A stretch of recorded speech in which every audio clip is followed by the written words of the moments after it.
The silence after Mara's refusal was thick enough to choke on. Caleb Ward stood there like a man who'd just been slapped, his weathered face unreadable beneath the brim of his hat. The crowd pressed closer, a wall of wool coats and judgment, their breath rising in white clouds against the gray November sky. Somewhere behind them a horse stamped impatiently, the sound sharp in the sudden quiet. Mara kept her chin up, though every muscle in her body screamed at her to look away, to apologize, to take back the word that had just ripped through the town square like buckshot. But she'd learned years ago that the moment you showed weakness, people stopped seeing you as human. They saw prey. "Ma'am," Caleb said slowly, his voice gravelly and careful. "I'm not sure you understand the situation." "I understand it fine." Mara's voice came out steadier than she felt. Her hands, hidden in the folds of her patched gray skirt, were shaking.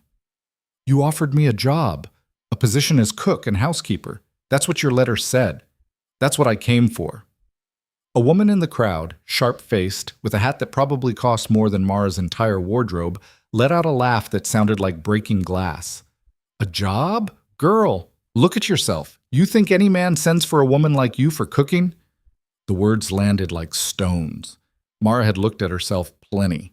In every reflective surface during the long journey west, she'd seen what they saw. A face too angular, too severe. Skin weathered by years of factory smoke and cheap boarding house rooms. Hair the color of dishwater, pulled back so tight it made her temples ache. Hands rough as tree bark, nails broken and stained. She was 31 years old and looked older, used up in a way that wasn't pretty or tragic, just ordinary and sad. But she'd also looked at Caleb Ward's letter, read it so many times the creases had worn soft. Seeking competent cook and housekeeper for Frontier Ranch. Must be hardy, disciplined, able to manage kitchen operation feeding 15 to 20 men daily. Room and board provided. Wages fair. No charity cases. Nothing about marriage. Nothing about rescue. Nothing about being anyone's salvation project. "I can cook," Mara said, directing her words at Caleb now, ignoring the crowd. "I can work harder than any person you've got on that ranch. That's what I came to do. If that's not what you're offering, I'll need stage fare back to Cheyenne." Something flickered across Caleb's face, surprise maybe, or respect. It was hard to tell. He was a big man, broad-shouldered and solid, with the kind of presence that made people move out of his way without him asking. Gray threaded through his dark hair, and lines creased the corners of his eyes. The kind earned from squinting into sun and wind, and the kind of hardship that didn't leave room for softness. "The job's real," he said after a moment. "But things are different out here than back east. A woman alone, working a ranch, people talk. I thought offering marriage would make it simpler, cleaner." "For who?" The question hung there, sharp-edged. Caleb's jaw tightened. "For both of us." "I don't need simple," Mara said. "I need work." A man near the front of the crowd, older, with a silver beard and a face like weathered leather, shook his head slowly. "Ward, you can't be serious. You're going to let this nobody walk onto your property without what, Hutchins?" Caleb's voice didn't rise, but it cut clean through. "Without your permission? Last I checked, the Bar W belonged to me." Hutchins' face went red. "I'm thinking of your reputation." "And your daughter's? What kind of example?" "My daughter's got nothing to do with this." Now there was an edge in Caleb's voice, something dangerous. "And my reputation can handle itself." Mara watched the exchange, her mind working fast. So there was a daughter. The letter hadn't mentioned that, and clearly the town had opinions about Caleb Ward's choices. Strong ones. She was walking into something more complicated than a simple employer-employee arrangement, that much was obvious. But complicated didn't scare her. Complicated she could handle. It was the alternative, going back to Cheyenne with nothing, returning to the factory floor, or worse, to the mercy of men who thought a woman's desperation was an invitation that terrified her. "If the job's real," Mara said, "I'd like to see the kitchen." Caleb studied her for a long moment. Then, almost imperceptibly, he nodded. "Wagons this way." He turned and started walking, not looking back to see if she'd follow. The crowd parted reluctantly, and Mara felt their eyes track her every step, cataloging, judging, filing away ammunition for later. She kept her head up, her stride even, even though her feet were numb with cold and her body ached from 3 weeks of rough travel. The wagon was simple, functional, a flatbed with a canvas cover, pulled by 2 sturdy draft horses. A younger man sat in the driver's seat, maybe 25, with sandy hair and a face that hadn't yet learned to hide what it felt. Right now it showed pure confusion. "Boss," he said as Caleb approached. "I thought—" "Change of plans, Tommy." Caleb swung Mara's trunk, pathetically light. Everything she owned fit in one small chest onto the wagon bed like it weighed nothing. "Miss Bell's coming on as cook, that's all." Tommy's eyebrows shot up, but to his credit, he didn't argue, just nodded and made room as Mara climbed up beside him. Caleb mounted a big roan gelding tied to the back of the wagon, settling into the saddle with the ease of a man who'd spent more of his life on horseback than on foot. As they pulled away from town, Mara caught one last glimpse of the crowd. Most were already dispersing, headed back to their warm shops and houses, already composing the stories they'd tell about this spectacle. But a few remained, watching with the kind of intensity that made Mara's skin crawl. The sharp-faced woman in the expensive hat, Hutchins with his silver beard, a younger woman, blonde and pretty in a way that looked calculated, her hand resting on the arm of a man in a fine coat. Their expressions ranged from contempt to curiosity to something darker, something that looked like anticipation.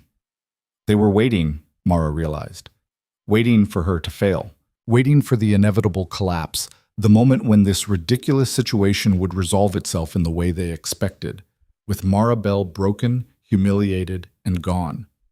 She turned away from them, facing forward into the wind. Let them wait. The ride to the Bar W took nearly 2 hours, and with each mile, the landscape grew harsher. The rolling hills around Coldwater Junction gave way to rough terrain cut by ravines and studded with rock outcroppings. Scrub pine clung to the slopes, and the grass was winter brown and sparse. In the distance, mountains rose like broken teeth against the pale sky. Tommy tried making conversation at first, nervous, friendly attempts to fill the silence. Where was she from? How was the journey? Did she know how cold Wyoming winters got? Mara answered in short, polite sentences that didn't invite follow-up. She wasn't trying to be rude, but she'd learned that friendliness could be mistaken for weakness, and she couldn't afford that. Not here. Not yet. Eventually, Tommy gave up and focused on driving. Caleb rode ahead, sometimes visible on the trail, sometimes disappearing behind rises or into gullies. He moved like part of the landscape, easy, confident, completely at home in this brutal country. Mara wondered what kind of man ran a ranch this far from civilization, this close to the edge of survivable. What kind of man sent east for a cook when surely there were women closer who needed work? What kind of man proposed marriage to a complete stranger in front of his entire town? What kind of man took no for an answer? They crested a final rise, and the Bar W spread out below them. It wasn't much to look at. A main house built from rough-hewn logs, squat and solid against the wind. A large barn, several smaller outbuildings, a bunkhouse that looked like it had seen better days, corrals made from split rails, a few with horses standing hip-shot in the cold. Smoke rose from the main house chimney and from what looked like a separate building near the barn, probably the cookhouse. "Home sweet home," Tommy said, and there was something in his voice that might have been affection or resignation or both. As they descended toward the ranch, Mara saw movement. Men emerged from various buildings, drawn by the sound of the wagon. They were bundled against the cold, heavy coats, hats pulled low, scarves wrapped around necks and faces. But even from a distance, she could feel their curiosity, their speculation. Another audience, another test. Caleb dismounted in front of the main house and handed his reins to a boy who looked about 14, all gangly limbs and wide eyes. Then he walked over to the wagon and offered Mara his hand. She hesitated for just a second, long enough to acknowledge the gesture, short enough not to insult it, before accepting. His hand was rough, calloused, warm, despite the cold. He helped her down with surprising gentleness, then released her immediately, stepping back to a respectful distance. "Tommy, get Miss Bell's trunk to the main house. She'll take the spare room off the kitchen." "Boss, that's the—" "I know what it is." Caleb's tone allowed no argument. Tommy nodded and moved to unload the trunk. The men had gathered now, maybe a dozen of them, forming a loose semicircle. They weren't hostile exactly, but they weren't welcoming either. Just waiting, watching, judging. "This is Mara Bell," Caleb said, loud enough for everyone to hear. "She's our new cook. Anyone's got a problem with that can draw his pay and write out." Silence. Then, from somewhere in the back of the group, someone coughed. It might have been covering a laugh. Mara felt heat rise in her cheeks, but kept her expression neutral. She'd been laughed at before, been mocked, dismissed, treated like she was invisible or worse. This was nothing new. What was new was Caleb's next move. "Miss Bell ran the kitchen at the Weatherby textile mill in Philadelphia for 6 years," he said, and Mara's head snapped toward him in surprise. How did he know that? She hadn't put it in her letter, had she? "Managed food service for 300 workers. Anyone here think they can do better? Step up now." No one moved. "Didn't think so." Caleb turned to Mara. "Kitchen's yours. Breakfast at 5, lunch at noon, dinner at 6. You need supplies? Make a list. You need help? Ask. You need someone to get out of your way? Tell me." He paused, then added, quieter, "Give it a week. If it doesn't work, I'll get you stage fare wherever you want to go. Fair?" It was more than fair. It was generous, actually. An escape hatch if things went south. But Mara didn't plan on using it. "Fair," she agreed. "Good." Caleb looked at the assembled men. "Show's over. Get back to work." They dispersed slowly, reluctantly. Mara caught fragments of conversation. "Not gonna last 3 days. Seen tougher-looking scarecrows." What the hell is Ward thinking? Let them talk. Words didn't scare her. Tommy appeared with her trunk. "I'll show you inside, Miss Bell." The main house was warmer than she'd expected, heat radiating from a large stone fireplace in what looked like a combination sitting room and dining area. The furniture was simple but solid. A long table that could seat 12, chairs that had been repaired more than once, a worn sofa near the fire. Everything was clean but bare, functional without being comfortable. A place built by someone who didn't care much about decoration or softness. A place built for survival. "Kitchen's through here," Tommy said, leading her through a doorway. The kitchen was bigger than she'd anticipated, had to be, to feed that many men. A large cast-iron stove dominated one wall, its surface already warm. Shelves lined another wall stocked with basics: flour, salt, sugar, coffee, beans. A work table in the center, scarred from years of use. Windows on 2 sides, currently showing nothing but gray sky and brown grass. And filth. Everywhere. Not disaster-level filth, but the kind that accumulated when no one had the time or energy to care. Grease spatters on the stove, dust on the shelves, the floor sticky in places, gritty in others. Dishes stacked haphazardly, some still crusted with old food. Mara felt something in her chest loosen slightly. This, at least, was familiar. This she could fix. "Your room's here," Tommy said, opening a door off the kitchen. It was small, barely big enough for a narrow bed, a dresser, and a chair, but it had a window, a hook for hanging clothes, and a door that locked from the inside. After years in boarding houses where privacy was a luxury you couldn't afford, it felt like a palace. "I'll leave you to settle in," Tommy said. "Supper's usually around 6, but the last cook left 3 days ago, so we've been making do. If you wanted to wait until tomorrow to start..." "What time is it now?" Tommy pulled out a pocket watch. "Little past 3. "Then I've got 2.5 hours. Mara set her bag on the bed. "What were you planning to feed everyone tonight?" "Well, there's beans, and we got some salt pork. Maybe some... Is there bread?" "No, ma'am. Cook usually. I mean, the last cook used to make it daily, but I'll make bread." Mara was already mentally cataloging what she'd seen on the shelves, what she could cobble together with limited time and unfamiliar supplies. "How many for supper?" "Depends. 15, maybe 16, including the boss and Elsie, the daughter." "Right. And do they eat in here or the bunkhouse?" "Bunkhouse has its own mess, but Boss and Elsie eat in the main house. Sometimes a few of the senior hands join them." Mara nodded, already moving, already planning. Tommy watched her for a moment, then seemed to realize he was in the way and backed toward the door. "If you need anything, I'll manage." After he left, Mara stood alone in the kitchen, letting the silence settle around her. Through the window, she could see men moving between buildings, horses shifting in the corrals, smoke rising from the bunkhouse chimney. A whole world in motion, a world she was now part of whether they wanted her or not. She rolled up her sleeves. Time to get to work. The bread was in the oven when Mara heard the front door open and small footsteps on the wooden floor. She'd been scrubbing the stove, attacking years of accumulated grease with sand, soap, and determination, and was elbow-deep in grime when a voice said, "You're the new cook." Mara looked up to find a girl of maybe 8 or 9 standing in the kitchen doorway.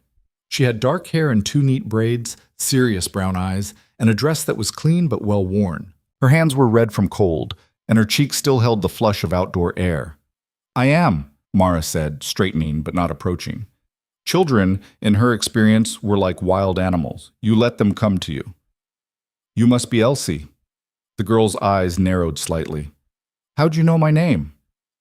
"Your father mentioned you." "He's not really my father." The correction was immediate, automatic. "He's my uncle. My pa died when I was 4. "I'm sorry." Elsie shrugged, the gesture trying for casual, but not quite making it. "It was a long time ago. I barely remember him." She moved into the kitchen, circling around Mara to inspect the stove, the table, the shelves. Mara went back to scrubbing, letting the girl satisfy her curiosity. "You're not what I expected," Elsie said after a minute. "What did you expect?" "Someone, I don't know, prettier, I guess. Uncle Caleb's last cook was pretty, and the one before that. They never stayed long, though." Mara bit back something that might have been a laugh or a sigh. "Well, I'm not pretty, but I can cook. That count for anything?" Elsie considered this seriously. "Depends on if you're any good." "Guess we'll find out at supper." The girl hopped up onto the work table, legs swinging. "The men are taking bets. Most think you won't last a week, but Tommy thinks you might surprise everyone. He says you've got what he calls backbone." "Tommy talks a lot." "He's nice. Most of them are nice, actually. Except Garrett. He's mean when he drinks, but Uncle Caleb doesn't let him drink much anymore. And Marcus can be grumpy, but that's just because his knee hurts when it's cold."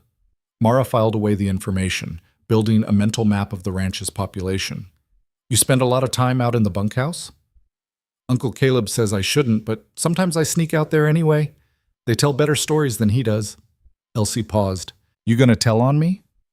"Not my business what you do. The last cook told, and the one before that. They said it wasn't proper for me to be around the men so much." Elsie's voice took on a mocking tone for the word proper. Mara glanced at her. "What do you think?" The question seemed to surprise the girl. She thought about it, really thought, her face scrunching up in concentration. "I think they're wrong," she said finally. "The men don't treat me bad. They treat me like I'm a person, not like I'm made of glass or something. And they teach me stuff. How to tie knots, how to track animals, how to tell when a horse is sick. Important stuff. Sounds useful." "You really think so?" Elsie's eyes lit up. "Most grown-ups say I should be learning to sew and cook and all that lady stuff instead." "Can you sew?" "A little. Enough to fix a tear or put on a button." "Then you're ahead of most people. Rest is just practice if you want it." Mara dumped the dirty water into the slop bucket and started fresh. "But cooking's useful too. Keeps you alive when nothing else will." Elsie was quiet for a moment, watching Mara work. Then, "How come you said no?" Mara's hand stilled. "What?" "In town, when Uncle Caleb asked you to marry him. How come you said no?" The question was asked with genuine curiosity, no judgment. Just a child trying to understand the adult world and its inexplicable rules. "Because I came here to work, not to be rescued," Mara said carefully. "I don't need a husband. I need a job." "But don't you want to get married? Have someone take care of you?" "No." The certainty in Mara's voice made Elsie blink. "Why not?" "Because every time I've let someone take care of me, they've used it as an excuse to control me, to tell me what I can and can't do, who I can and can't be." Mara met the girl's eyes directly. "I'd rather take care of myself. That way the only person who gets to decide my life is me." Elsie absorbed this, her young face grave. "Is that why you look so tired?" The observation was blunt but not cruel. Mara almost smiled. "Probably. Taking care of yourself is hard work." "But you're still doing it." "I am." "That's..." Elsie searched for the right word. That's brave. Now Mara did smile. Just a little. Or stupid. Time will tell which. The bread timer, a complicated setup involving a candle and a tin plate that Mara had rigged up, dinged softly. She pulled the loaves from the oven, golden and perfect despite the unfamiliar stove. The smell filled the kitchen, rich and yeasty and undeniably good. Elsie's eyes widened. That smells amazing. Bread's easy. It's honest. You treat it right. It treats you right. Not like people. You don't like people much, do you? I don't trust them. There's a difference. Elsie hopped down from the table. Well, if it helps, I don't think you're so bad. For a grown-up. High praise. The girl grinned, quick and genuine, then headed for the door. But she paused at the threshold, looking back. Miss Bell?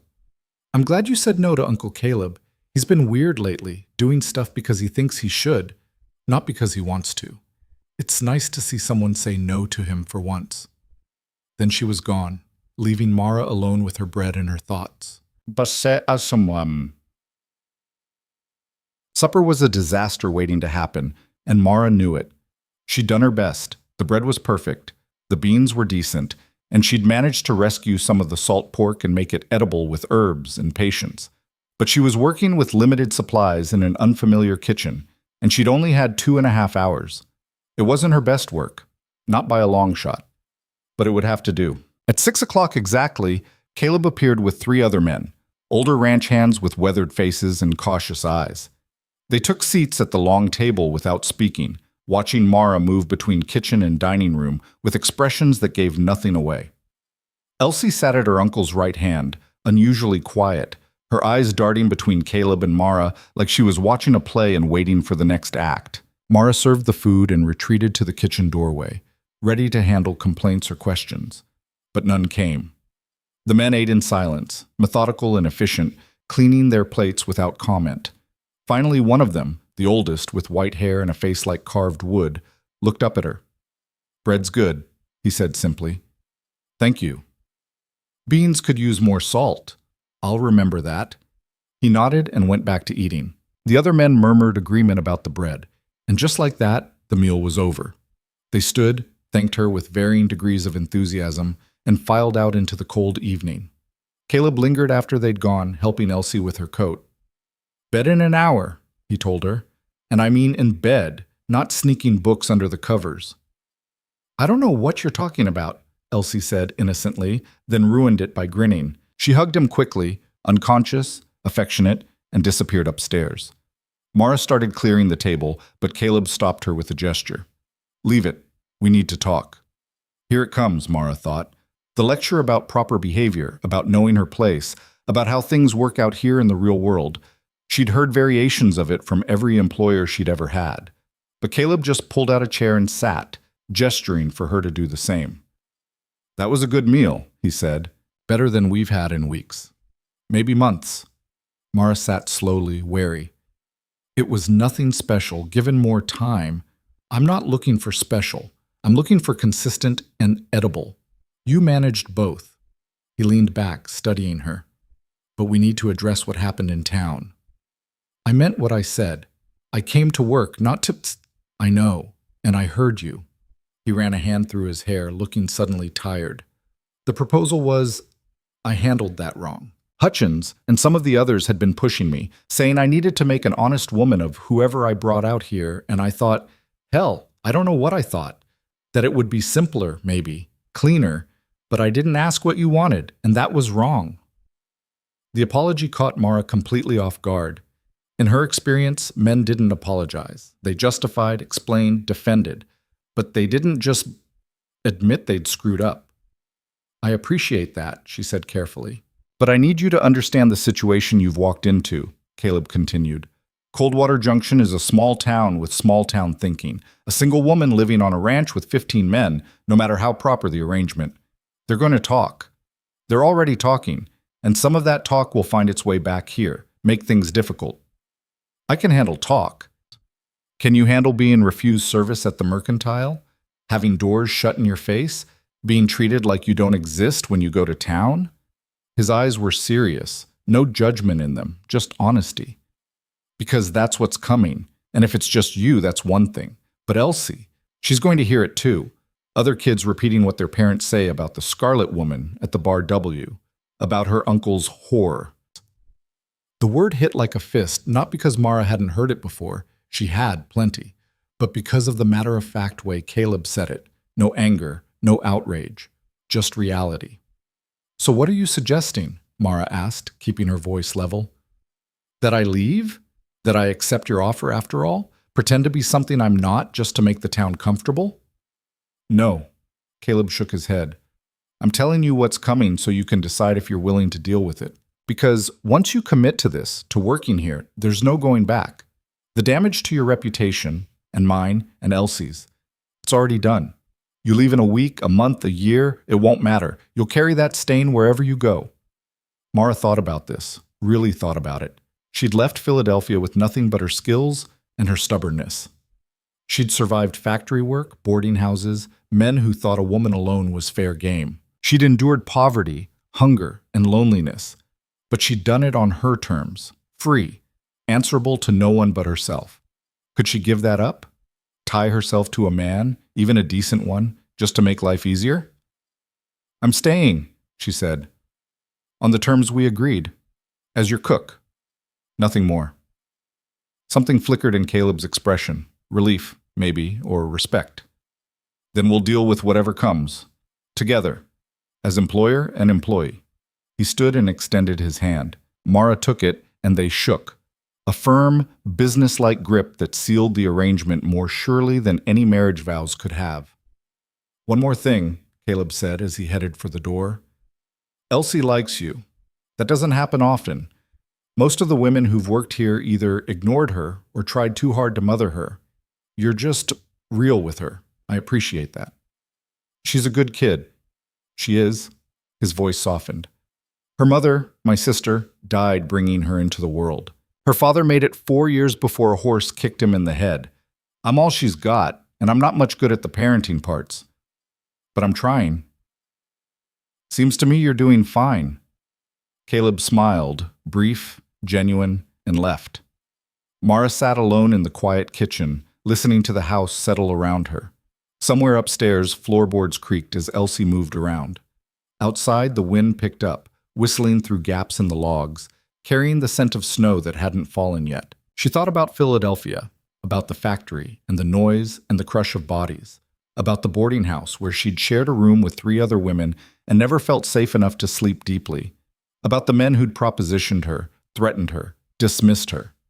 She thought about the town that had just rejected her, the people who would spend the next weeks or months or years trying to break her down, drive her away, prove she didn't belong. And she thought about the kitchen she'd just cleaned, the bread she'd baked, the small room that was hers and hers alone. Worth it, she decided. Whatever was coming, whatever they threw at her, it would be worth it.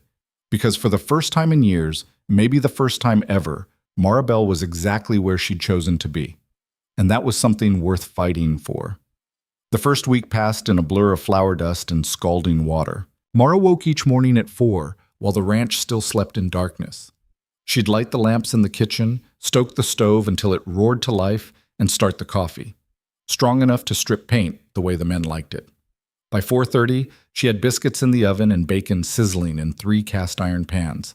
By 5, when the first ranch hands stumbled in from the bunkhouse, rubbing sleep from their eyes and stamping cold from their boots, breakfast was ready. They ate like starving wolves, fast, focused, no conversation beyond grunted requests for more coffee or another biscuit. Then they were gone, out into the pre-dawn cold to start the day's work, feeding cattle, mending fences, breaking ice on water troughs, training horses. The work never stopped, even when the temperature dropped so low that spit froze before it hit the ground. Mara cleaned up after breakfast, prepped for lunch, baked bread, scrubbed pots, planned dinner, and repeated the cycle until her hands cracked and bled from the constant exposure to lye soap and freezing water. At night, she fell into her narrow bed too exhausted to dream, and woke 4 hours later to do it all again. It was brutal, repetitive, bone-grinding work. She'd never been happier, because the kitchen was hers. The men might grumble about wanting more gravy or different vegetables, but they ate what she served and thanked her for it. No one told her how to do her job.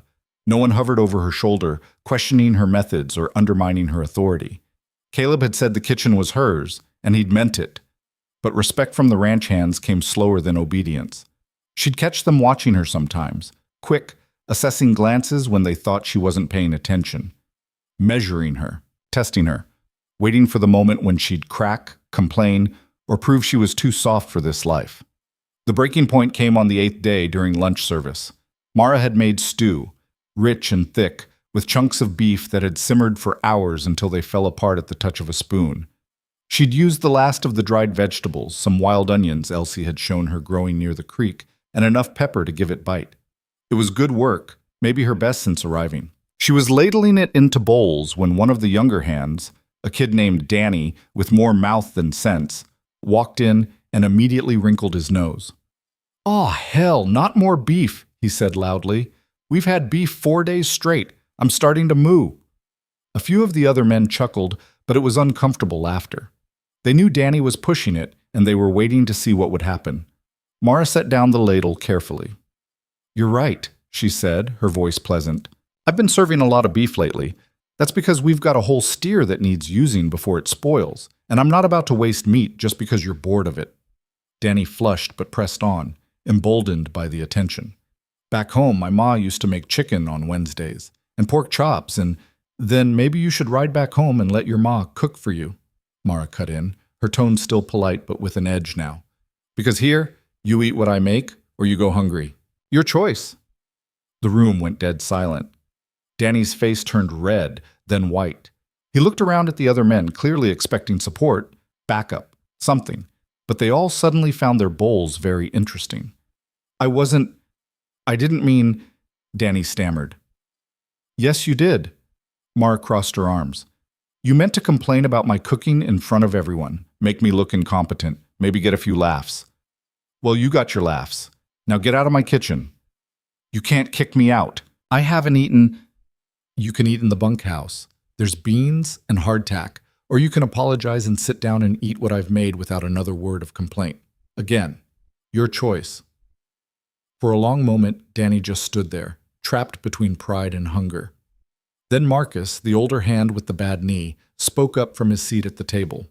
"Boy, you got 2 seconds to either say you're sorry or get gone. Because that stew smells like heaven, and I'll be damned if I let it get cold while you figure out how to stop being stupid."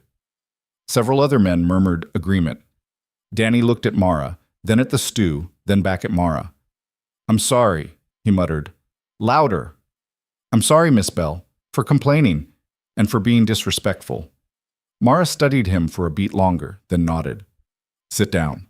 He practically collapsed into a chair. Mara resumed serving, and conversation slowly picked back up, careful at first, then more natural. By the time everyone had finished and headed back to work, the incident seemed almost forgotten. Almost.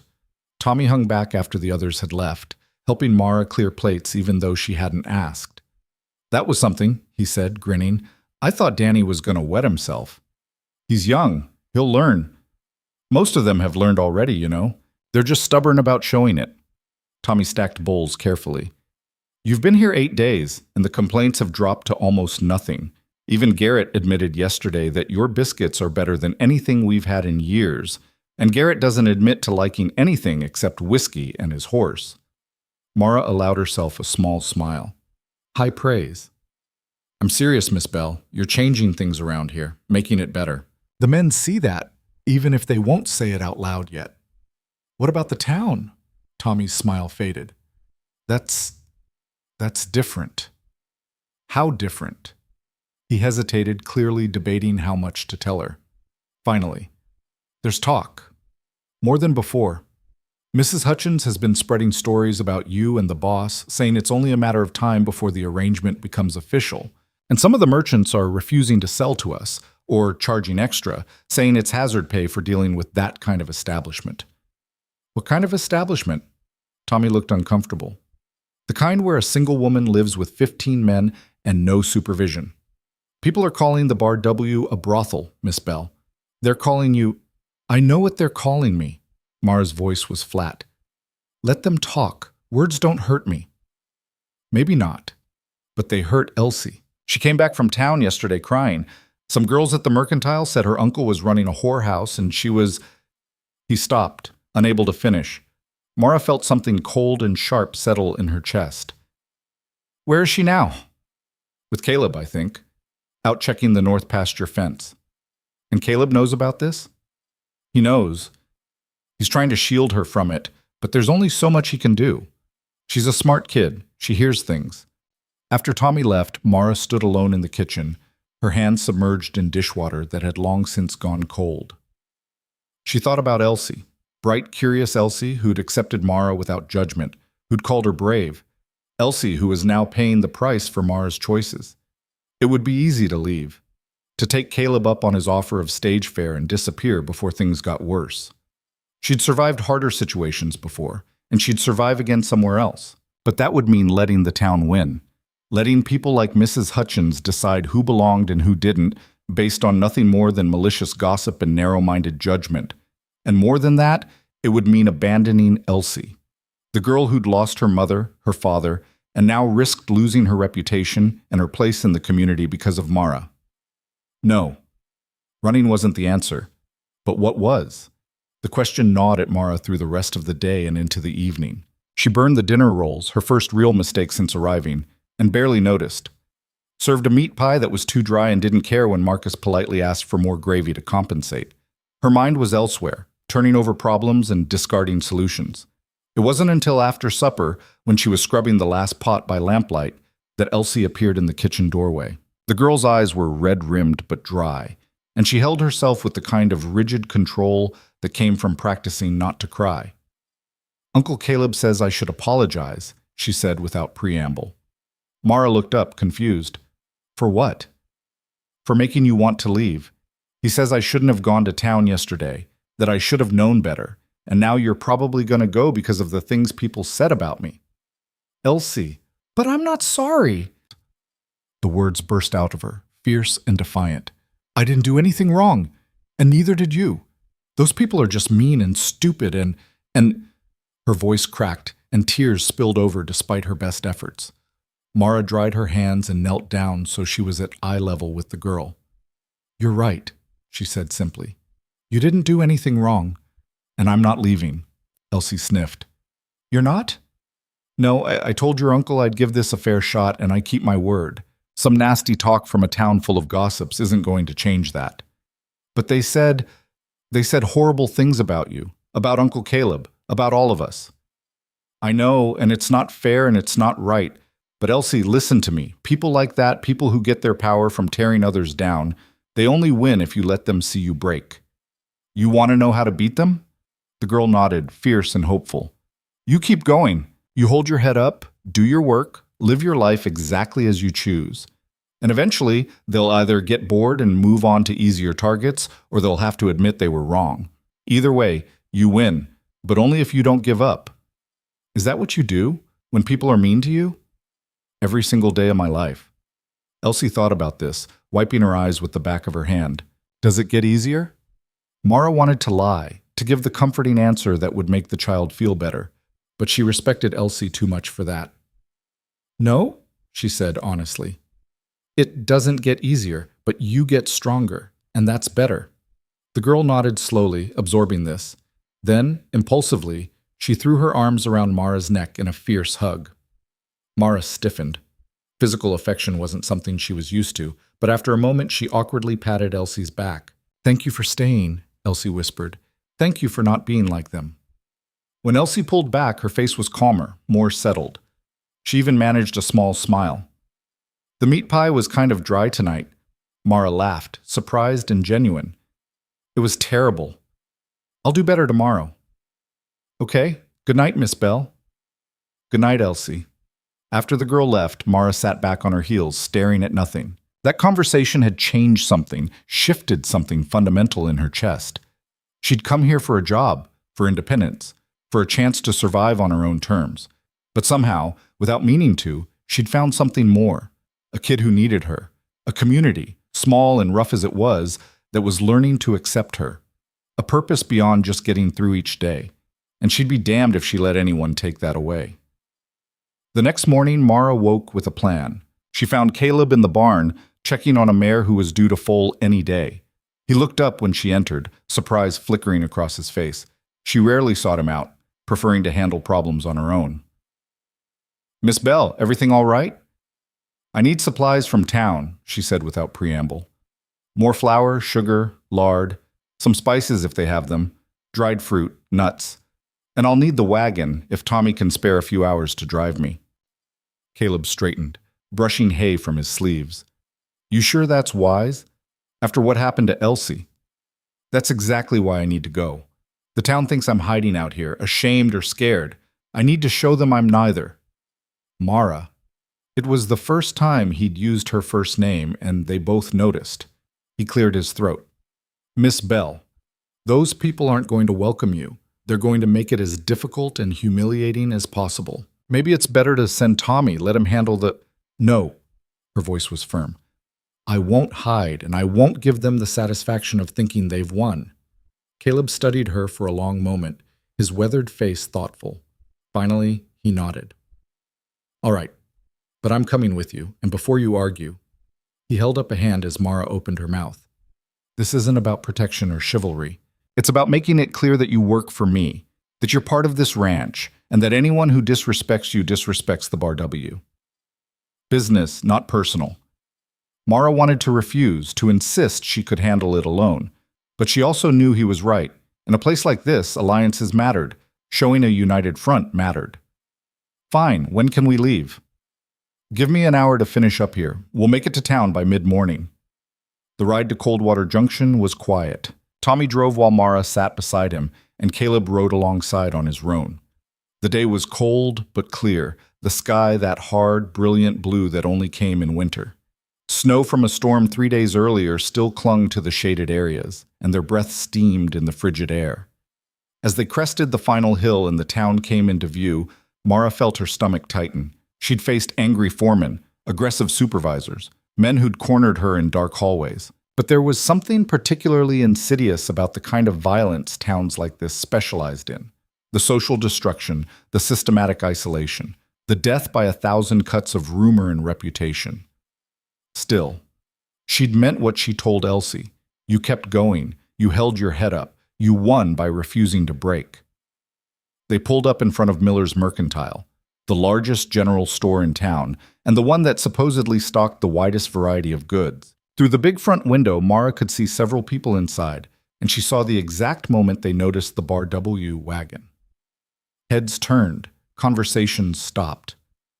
A woman in a green dress, Mrs. Hutchins, Mara remembered from that first day, said something to the man behind the counter, her lips moving fast and sharp.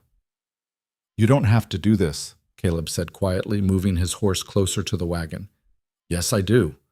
Mara climbed down before she could second-guess herself. Her legs felt unsteady, but she forced them to work, forced herself to walk toward the Mercantile with her head up and her shoulders back. Behind her, she heard Caleb dismount and follow. The bell over the door chimed cheerfully as she entered, absurdly cheerful given the hostile silence that greeted her. There were 5 people inside besides the shopkeeper. Mrs. Hutchins and 3 other women Mara didn't recognize, plus an elderly man examining bolts of fabric. All of them stared at her with expressions ranging from disapproval to open disgust. The shopkeeper, a thin man with spectacles and a nervous mustache, looked like he wanted to disappear into the floorboards. "Miss Bell," he said, his voice strangled. How can I help you?" Mara pulled out the list she'd prepared, her hand steady despite the pounding of her heart. "I need these items. Do you have them in stock?" He took the list, his eyes darting to the women watching this exchange like hawks. Well, some of these, it might take time to—" "How much time? A few days? Maybe a week?" "You had them yesterday," Caleb said, his voice cutting through the nervous stammering. "Tommy was in here, saw them on your shelves. So unless you sold 20 pounds of flour, 10 pounds of sugar, and a dozen other items overnight, I'd say you still have them." The shopkeeper's face flushed. "Mr. Ward, Are you refusing to serve Miss Bell?" Caleb's tone was mild, almost conversational, but there was steel underneath. "Because that's what it sounds like. And I'd hate to have to take my business to the new mercantile opening in Willow Creek next month. But if that's how things are going to be, the threat was clear. The Bar W was the biggest ranch for 50 miles, and they bought supplies in bulk. Losing that business would hurt. The shopkeeper swallowed hard. No, of course not. I just meant, I'll get these items together. It might take a few minutes. We'll wait. He scurried into the back, clearly grateful for an excuse to escape. That left Mara, Caleb, and the 5 customers in tense silence. Mrs. Hutchins broke it. You've got some nerve, she said, her voice dripping with venom. Coming into town like you belong here, like you're respectable. Mara turned to face her. The woman was older, maybe 50, with iron gray hair and the kind of face that looked like it had forgotten how to smile. Her dress was expensive, her posture rigid with self-righteousness. I need supplies, Mara said evenly. Same as anyone. You're not the same as anyone. You're a... Mrs. Hutchins caught herself, glancing at the other women for support. You're living in sin out at that ranch, and everyone knows it. It's an abomination. I'm working, earning an honest wage for honest labor. What's sinful about that? Don't play innocent with us. A woman alone, living with all those men, we know what you're doing, what you really are.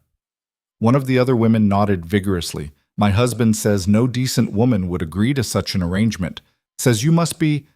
Your husband's never met me, Mara interrupted. None of you have, really. You've decided who I am based on gossip and assumptions, not facts. The facts are plain enough, Mrs. Hutchins snapped. You show up here, refuse a perfectly good marriage proposal, and move on to a ranch full of men. What else are we supposed to think? You could think I'm a cook doing my job, but that would require actually knowing me instead of just judging me. We don't need to know you to see what you are. The words hung in the air, ugly and final. Mara felt something inside her shift, something cold and angry and tired of being nice, being understanding, being the bigger person. You're right, she said quietly. You've already decided. Nothing I say or do will change your minds because you don't want to change them. You're more comfortable believing I'm some kind of fallen woman than admitting that maybe, just maybe, a woman can support herself without needing to be rescued or controlled. Mrs. Hutchins' eyes narrowed. How dare you? I dare because you've already condemned me. Might as well earn it. Mara took a step closer, and the woman actually flinched. But here's what you need to understand, Mrs. Hutchins. I don't need your approval. I don't need your acceptance. I don't need anything from you or this town except the basic courtesy of being allowed to buy supplies and live my life. You can whisper about me all you want. You can spread your poison and turn people against me. But I'm not leaving. I'm not hiding, and I'm not ashamed. You should be, one of the other women hissed. Why? Because I work for a living? Because I chose independence over marriage? Because I refused to play the role you wanted me to play? Mara shook her head. I've been called worse things by better people. Your opinions don't touch me.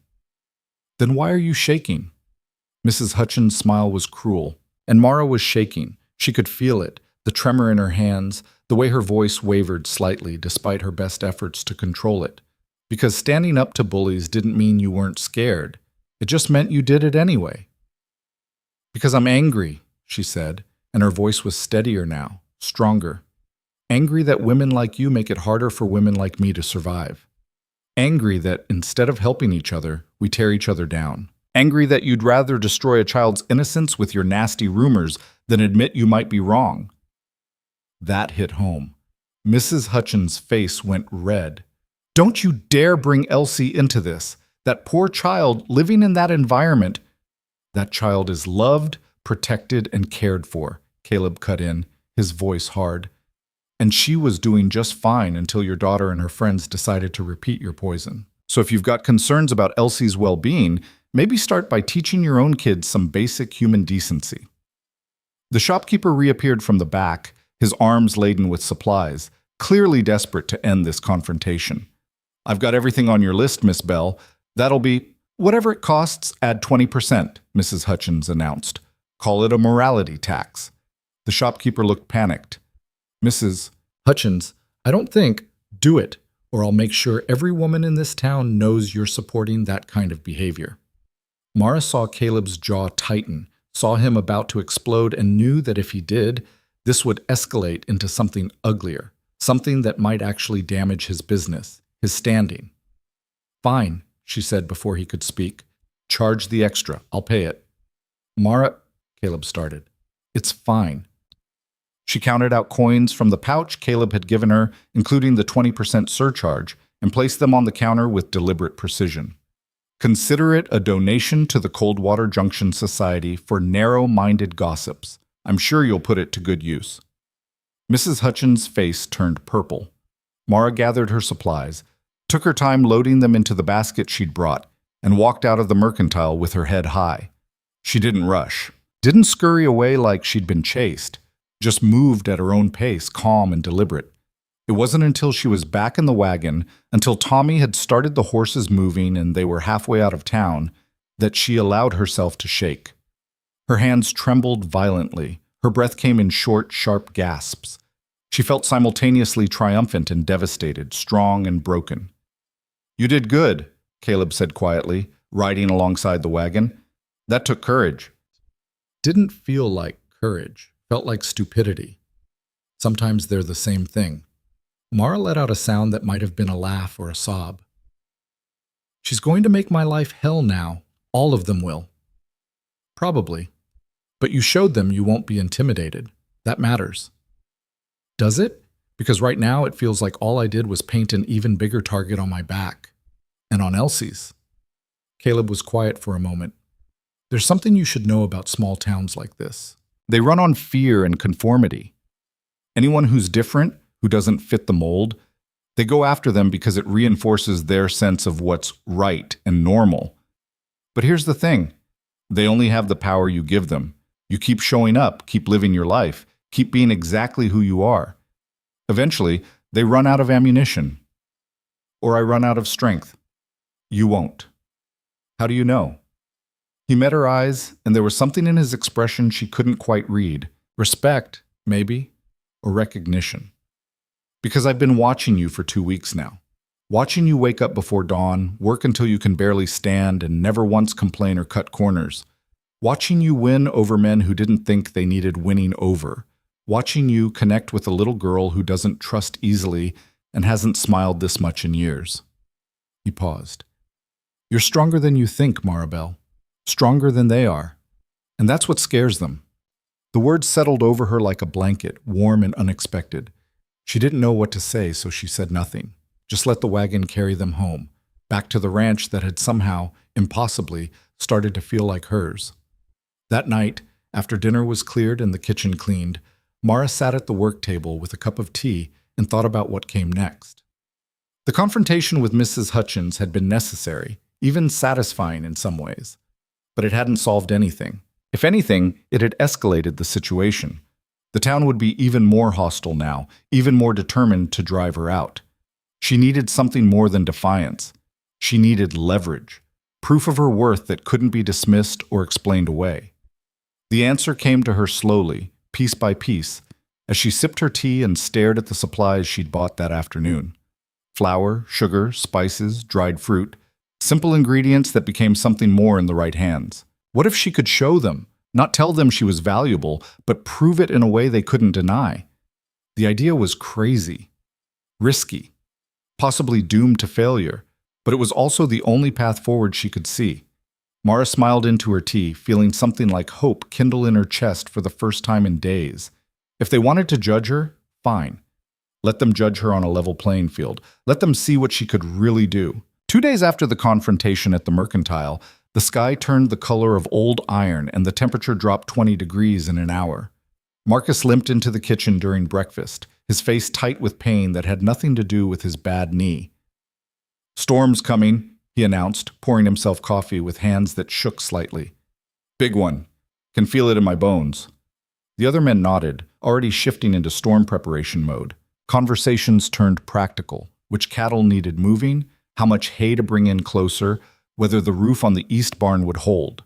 Mara listened while she flipped pancakes, filing away information she didn't fully understand but sensed was important. Caleb appeared just as the men were finishing, his coat already dusted with snow that hadn't been falling 10 minutes ago. "It's starting," he said. "Everyone knows what to do. Marcus, you're on the horses. Danny, you and Collins get the cattle in from the north pasture. Tommy, I know, boss. Check all the outbuildings. Make sure everything's secured. Good. We've got maybe 3 hours before this hits hard. Move fast, but don't be stupid about it. I don't need any heroes frozen to death because they thought they could push through. The men scattered, wolfing down the last of their breakfast and pulling on extra layers. Within minutes, the kitchen was empty except for Mara and the sudden quiet that felt ominous. She'd survived Philadelphia winters, knew cold and snow and ice, but there was something different in the air now, something that made her skin prickle with unease. The wind had shifted, coming from the north with a sound like distant screaming. Elsie came downstairs bundled in a coat too big for her, her braids already coming loose. Uncle Caleb says I have to stay inside, she announced, clearly unhappy about this. Says the storm's going to be bad and I'll just be in the way. He's probably right. I could help. I know how to move cattle and secure buildings and you know how to stay safe when the adults tell you to, Mara interrupted gently. That's helping too. Means your uncle doesn't have to worry about you on top of everything else. Elsie slumped into a chair, defeated. I hate being useless. You're not useless. You're being smart. There's a difference. Mara started gathering ingredients, her mind already working through logistics. Besides, I need help. Storm this bad. The men are going to need hot food when they come in, and I can't do it all alone. The girl perked up immediately. Really? You want my help? If you're willing, I'll need bread baked, soup made, coffee kept hot, multiple pots of stew ready to go because they'll be coming in shifts whenever they can break away from the work. Think you can handle that? Yes. What do you want me to do first? They worked together through the morning as the storm built outside. Snow that had started as scattered flakes became a steady fall, then a driving wall of white that erased the world beyond the windows. The wind howled around the house, finding every crack and gap, making the walls creak and groan. Mara taught Elsie how to judge bread dough by feel, how to keep multiple pots at different temperatures, how to stretch ingredients when you didn't know how long they'd need to last. The girl was a quick study, her hands surprisingly capable despite her age. My ma used to cook, Elsie said at one point, kneading dough with focused intensity. Before she died, Uncle Caleb says I'm like her, good with my hands, good at making things. Sounds like she was smart. He doesn't talk about her much. I think it hurts him, remembering. Elsie's voice went quiet. Sometimes I hear him in his room at night, looking at her picture. He thinks I'm asleep, but I hear him. Mara didn't know what to say to that, so she just kept working, kept showing Elsie how to crimp pie crust, how to season by instinct rather than measurement. The first group of men stumbled in around noon, Marcus and 2 others covered in snow and ice, their faces red from cold and wind. They barely spoke, just shed their outer layers and fell onto the food Mara set in front of them. Hot beef stew, fresh bread, coffee strong enough to restart a stopped heart. Cattle's secured, Marcus reported between mouthfuls. Most of 'em, anyway. Lost track of a few head in the north pasture, but we'll find 'em when this clears. How bad is it out there? Mara asked. Bad enough. Can't see more than 10 feet in any direction. Temperature's still dropping, probably below 0 by now. Boss is still out there with Danny and the others, making sure the barn doors are reinforced. As if summoned by his name, Caleb appeared in the doorway, more ice than man. Snow caked his beard, his eyebrows, the shoulders of his coat. His hands, when he pulled off his gloves, were an alarming shade of white. Elsie, get your uncle some dry clothes, Mara ordered, already pulling him toward the stove. And blankets. Marcus, help me get his coat off before it freezes to him. They peeled away layers of frozen cloth while Caleb stood there, too cold to even shiver properly. That was when Mara knew it was serious, when your body stopped trying to warm itself, when the cold went so deep it felt like burning. Stupid, she muttered, rubbing his hands between hers, trying to force warmth back into them. What were you thinking? Staying out that long? Had to. Had to make sure. His voice was slurred, words coming slow. You had to make sure you didn't die before getting the barn secured? Great plan. She grabbed the coffee pot and poured him a cup, pressing it into his hands even though he could barely hold it. Drink! Small sips. Elsie returned with an armful of blankets and dry clothes. Between the 3 of them, Mara, Elsie, and Marcus, They got Caleb into dry layers and wrapped in enough blankets that he looked like a wool cocoon. Color slowly returned to his face, the dangerous whiteness fading to more normal pallor. "The others?" he asked once he could speak clearly again. "Still out there," Marcus said. "Tommy's group is checking the bunkhouse and outbuildings. Danny and Collins went after those stray cattle. In this weather, they'll get lost. They know the risks, boss, and they're not stupid. They'll turn back if it gets too bad." But an hour passed, then two, and there was no sign of Danny or Collins. The other men filtered in gradually. Tommy's group, then the hands who'd been securing equipment and supplies. All of them half frozen, all of them worried about the missing pair. The storm had reached its full fury now, wind strong enough to shake the house on its foundation, snow so thick it was like a living thing, something malevolent trying to bury them all. The temperature had dropped so low that water thrown outside froze before hitting the ground. Caleb paced despite Mara's orders to stay put and warm up. They should have been back by now. Even if they couldn't find the cattle, they should have turned back. "Maybe they're holed up somewhere," Tommy offered. "Found a shelter, waiting it out. Or maybe they're frozen in a ditch somewhere." Caleb grabbed his coat, still damp but warming by the fire. "I'm going after them." "You're not," Mara said flatly. "You just came in half dead from cold yourself. You go back out there, you'll be useless in 10 minutes. Those are my men, and you're no good to them dead." She stepped between him and the door, and for a moment they just stared at each other. The kitchen had gone silent, everyone watching this confrontation. "I can't just sit here," Caleb said, and there was something raw in his voice, something that sounded like guilt and fear mixed together. "If something happens to them because I sent them out in this, nothing's happened yet. But something will happen to you if you go back out there this soon." Mara softened her tone slightly. "Give it another hour. If they're not back by then, we'll send out a search party. Rested men who've had time to warm up and prepare properly. Not you running off half-frozen on a rescue mission that might end with 3 dead instead of 2 missing." It was harsh, maybe too harsh, but it landed. Caleb's shoulders slumped and he let Marcus guide him back to the chair by the fire. The next hour was the longest of Mara's life. She kept cooking because that was what she could control. Kept coffee hot, kept stew warming, kept bread in the oven. Kept her hands busy so her mind wouldn't spiral into imagining frozen bodies and snowdrifts, men who'd die because she'd bought supplies that sent them out into this storm. Elsie sat at the table, quiet and pale, watching the door like she could will the missing men to appear through sheer force of wanting. When the door finally crashed open, everyone jumped. Tommy and another hand stumbled in, dragging something between them. No, not something, someone. Danny, barely conscious, his lips blue and his eyes unfocused. "Found him half a mile out," Tommy gasped, his own face gray with exhaustion. "Collapsed in a ravine, been lying there at least an hour." "Collins?" Caleb demanded. "Still looking. Danny was alone when we found him. Couldn't tell us what happened. He's too far gone." They carried Danny to the fire, and Mara's training from years of factory accidents kicked in. She'd seen hypothermia before, knew the signs, knew what needed to be done. "Get his wet clothes off. All of them. We need blankets, dry clothes, and warm, not hot, warm water." She was already moving, already gathering supplies. "Elsie, I need you to heat water. Not boiling, just warm. Can you do that?" The girl nodded and ran to the stove. Mara worked on Danny methodically, professionally, ignoring the fact that she was undressing a young man she barely knew, ignoring the other men's discomfort as they helped. This wasn't about modesty or propriety. This was about keeping someone alive. His skin, when they got the wet layers off, was a mottled blue-white, so cold it barely felt human. His breathing was shallow, irregular. Mara wrapped him in blankets, then used the warm water Elsie brought to gradually heat his core.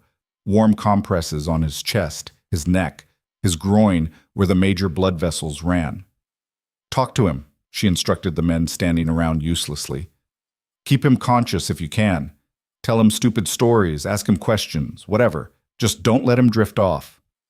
They took turns, voices awkward at first, then more natural, filling the kitchen with meaningless chatter that somehow felt important. Danny's eyes flickered, focused, unfocused. His lips moved, but no sound came out. Slowly, painfully slowly, color began to return. His breathing deepened. His eyes stayed open longer. "Collins?" he finally managed to whisper. "Got separated. Tried to find him. Couldn't." "Where?" Caleb demanded, kneeling beside the young man. "Where did you lose him?" "North pasture, near the old fence line. I think." Hard to tell. That was all they got before Danny's eyes slid closed again, but this time it was sleep, not unconsciousness. Mara checked his pulse. Stronger now, more regular. He'd live, probably. Might lose a few fingers or toes to frostbite, but he'd live. Caleb stood and looked at his remaining men. "I need volunteers. We know the general area now. If we move fast, I'll go." Marcus was already pulling on his coat. "Your knee. I can ride. And Collins saved my life 2 winters ago when that horse threw me. I'm going."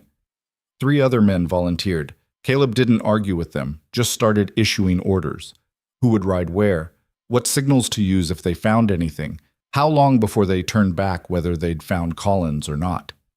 Mara packed them food they could eat in the saddle, filled thermoses with hot coffee, added extra blankets to their saddlebags. It wasn't much, but it was something. A way to feel useful when men were about to ride into a storm that had already nearly killed one person. They left through the barn, where the horses were sheltered. Mara watched from the window as they disappeared into the white wall, swallowed by the storm within seconds. Then there was nothing to do but wait. She sat with Danny, monitoring his condition, forcing warm broth down his throat when he was conscious enough to swallow. Elsie curled up on the sofa, trying not to cry, and mostly failing. The other men sat in small groups, speaking in low voices, their worry filling the room like smoke. An hour passed. 2. The storm showed no signs of weakening. Mara was starting to prepare another pot of soup, more to keep busy than because they needed it, when she heard it, a sound like thunder, but wrong, muffled by snow and wind. Everyone froze. "That was a gunshot," Tommy said, already moving toward the door. "The signal. They found something." The next 10 minutes were chaos. Men scrambling into coats, shouting questions no one could answer, trying to figure out where the sound had come from in the storm's confusion. Then more gunshots, 3 in rapid succession, the return to base signal. They were coming back. When the barn door crashed open, it took 6 men to carry what they'd found. Collins, unconscious and frozen stiff as a board, and Caleb, his face a mask of blood from a gash on his forehead, one arm hanging at an odd angle. "Horse spooked," Marcus explained as they hauled both men inside. "Lightning strike hit a tree near us. Scared the hell out of everything. Boss got thrown, hit his head on a rock. Arms broken, maybe shoulder too. But we found Collins. He'd crawled into an old line shack, passed out inside. Probably saved his life." They had 2 critical patients now instead of 1. Mara moved between them, prioritizing, making decisions she had no business making but someone had to. Collins first because he was closer to death. Same treatment as Danny, warming him gradually while monitoring for signs of shock. Then Caleb, whose head wound needed cleaning and whose arm needed setting. "I can't set a broken bone," she told Marcus flatly. "I don't have the training." "I do," one of the older hands spoke up. "Did it in the war. Seen enough breaks to know what I'm doing. Then do it. I'll assist." Setting Caleb's arm was brutal. He was conscious, too conscious, and even with leather between his teeth to bite down on, his screams cut through the room. Mara held him still while the old hand worked, feeling every tremor that went through Caleb's body, every flinch when bone ground against bone. "Almost there, boss," the hand muttered, sweat dripping despite the cold. "Just a bit more. There." The bone snapped back into place with a sound that made Mara's stomach turn. Caleb went limp, either passing out or just giving up the fight. They splinted his arm with boards and strips of cloth, then wrapped his torso to immobilize the shoulder. The head wound was easier to deal with, shallow despite all the blood. No sign of skull fracture. Mara cleaned it with whiskey that made Caleb hiss even in his semi-conscious state, then bandaged it as best she could. By the time she finished, Collins was showing signs of improvement, color returning, breathing steadier. Danny was sleeping normally now, his frost-nipped fingers wrapped carefully. Caleb was still pale but stable. 3 men nearly died. 3 men who'd survived only because of dumb luck and desperate searching and Mara's refusal to panic. She looked around the kitchen, at the injured men, at the exhausted ranch hands, at Elsie who'd finally fallen asleep curled in a blanket by the fire, and felt something crack inside her chest. This was real. Not just a job or a place to stay or a way to survive. These were real people whose lives depended on her being strong enough, smart enough, capable enough to keep them alive. And they were her people now, whether she'd meant for that to happen or not. The storm raged for 2 more days. Mara barely slept, moving between patients, keeping food coming, making sure the men had what they needed to stay warm and fed while they waited out the weather. Elsie helped when she could, but mostly she just watched Mara with wide eyes, like she was seeing something new and maybe a little frightening. When the storm finally broke, the world outside was transformed. Snowdrifts as tall as a man blocked doorways. The barn roof had partially collapsed under the weight. 3 horses were dead, frozen where they stood. And the damage to fences, equipment, and buildings would take weeks to repair, but everyone was alive. Collins woke up on the 3rd day, groggy and confused but functional. Danny's frostbite turned out to be minor. He'd keep all his fingers, though a couple of toes were questionable.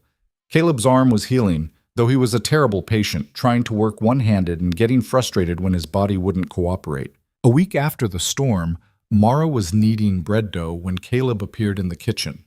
His arm was still splinted, his head wound healing to an angry red line, but he moved with more of his usual confidence. "Need to talk," he said without preamble. Mara dusted flour from her hands.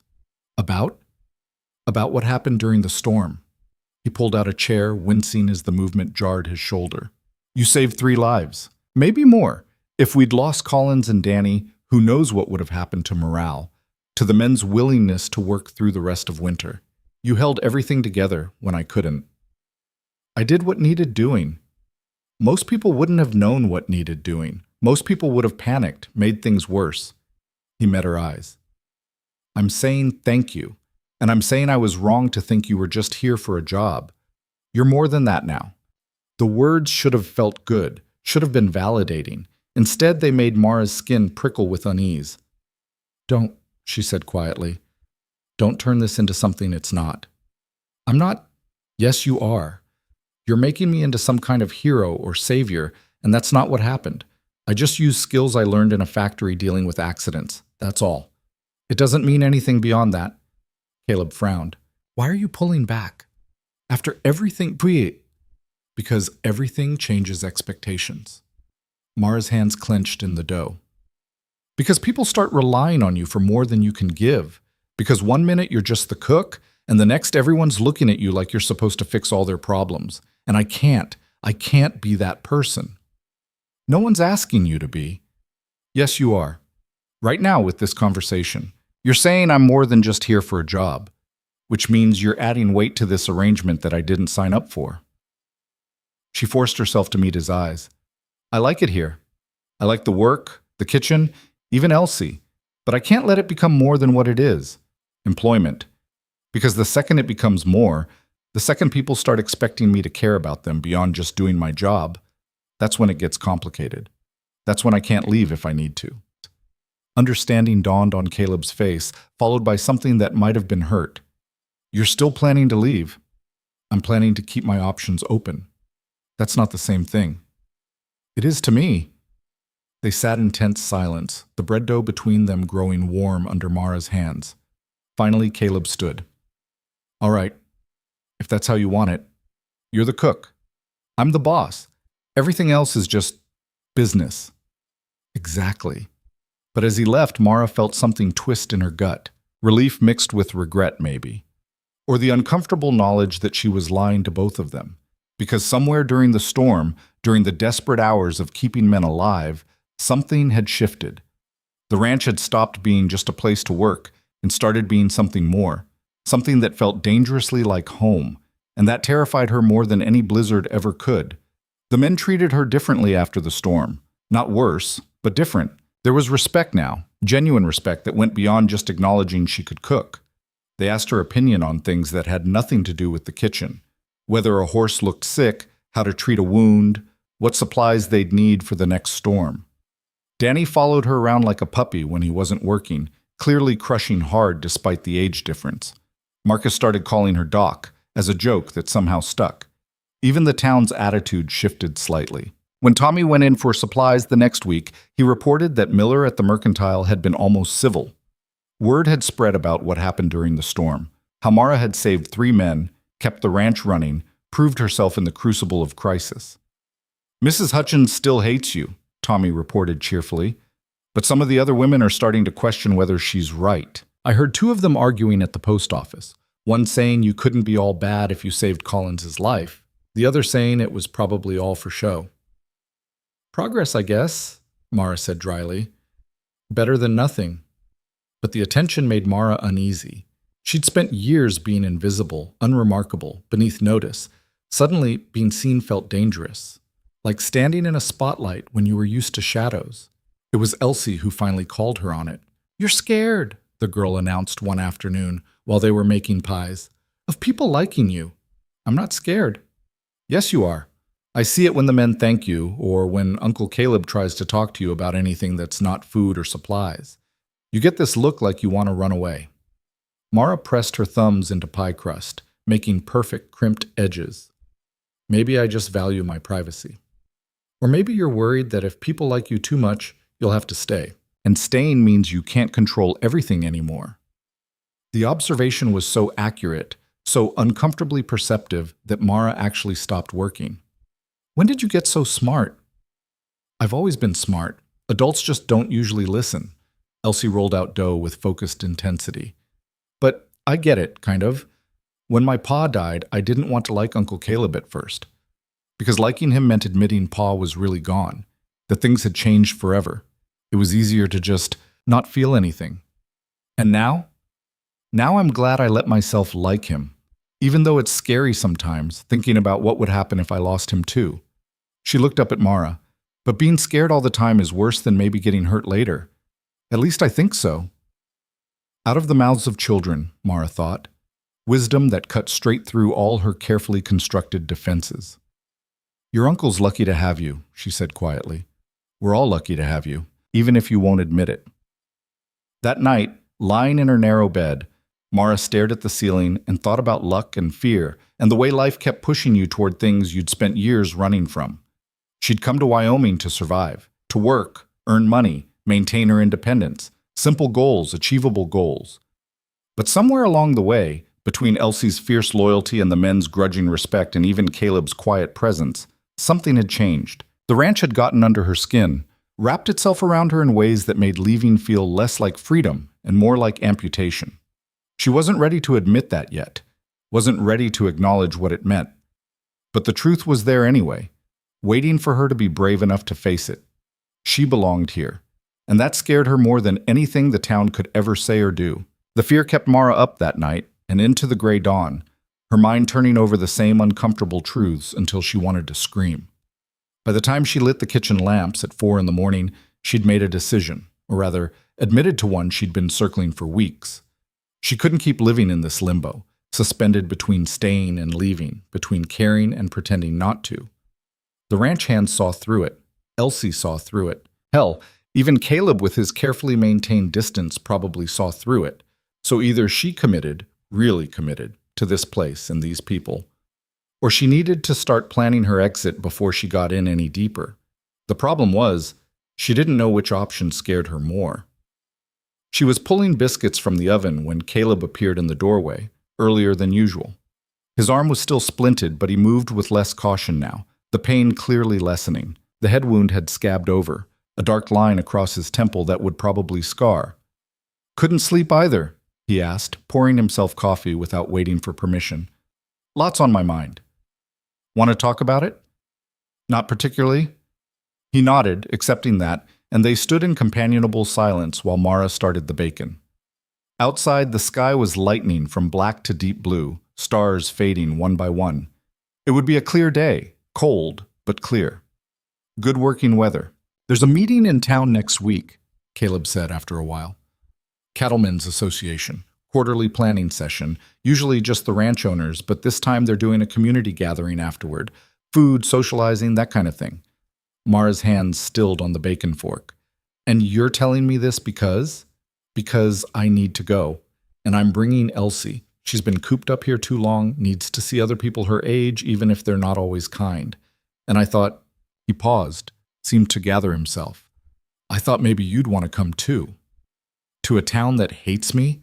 To socialize with people who call me a whore? What part of that sounds appealing? The part where you stop letting them decide who you are. Caleb set down his coffee cup. Look, I know what I said before about keeping things business, and if that's really what you want, fine. But hiding out here, avoiding town, letting them win by default, that's not the Maribel I've seen fight her way through everything else.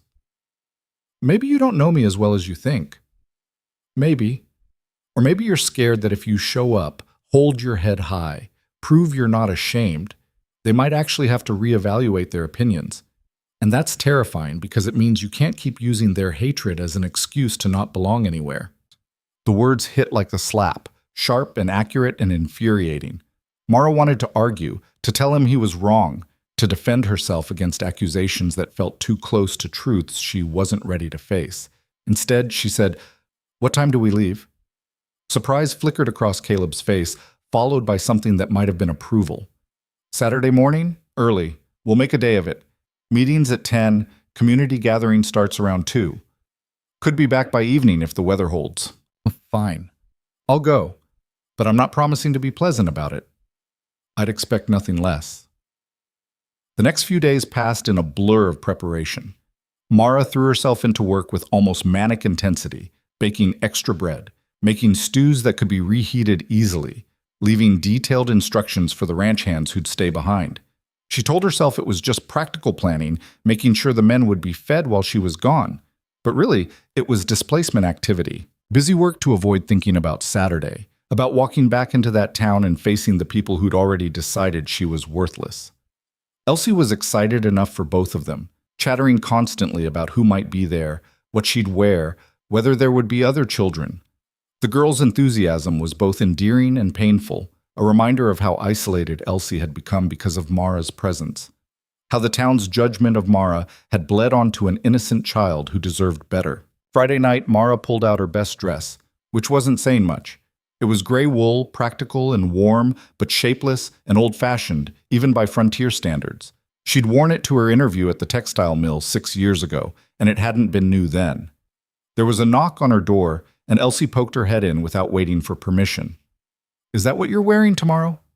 The girl's face fell. "Oh, that bad?" "It's just kind of sad looking, like something a widow would wear, or someone who's given up." "I haven't given up. I'm just practical." "You're hiding." Elsie came fully into the room, studying the dress with critical eyes. "You want them to ignore you, so you wear something that says, 'I'm not worth looking at.' When did you become a fashion expert?" "I'm not, but I know what it looks like when someone's trying to disappear."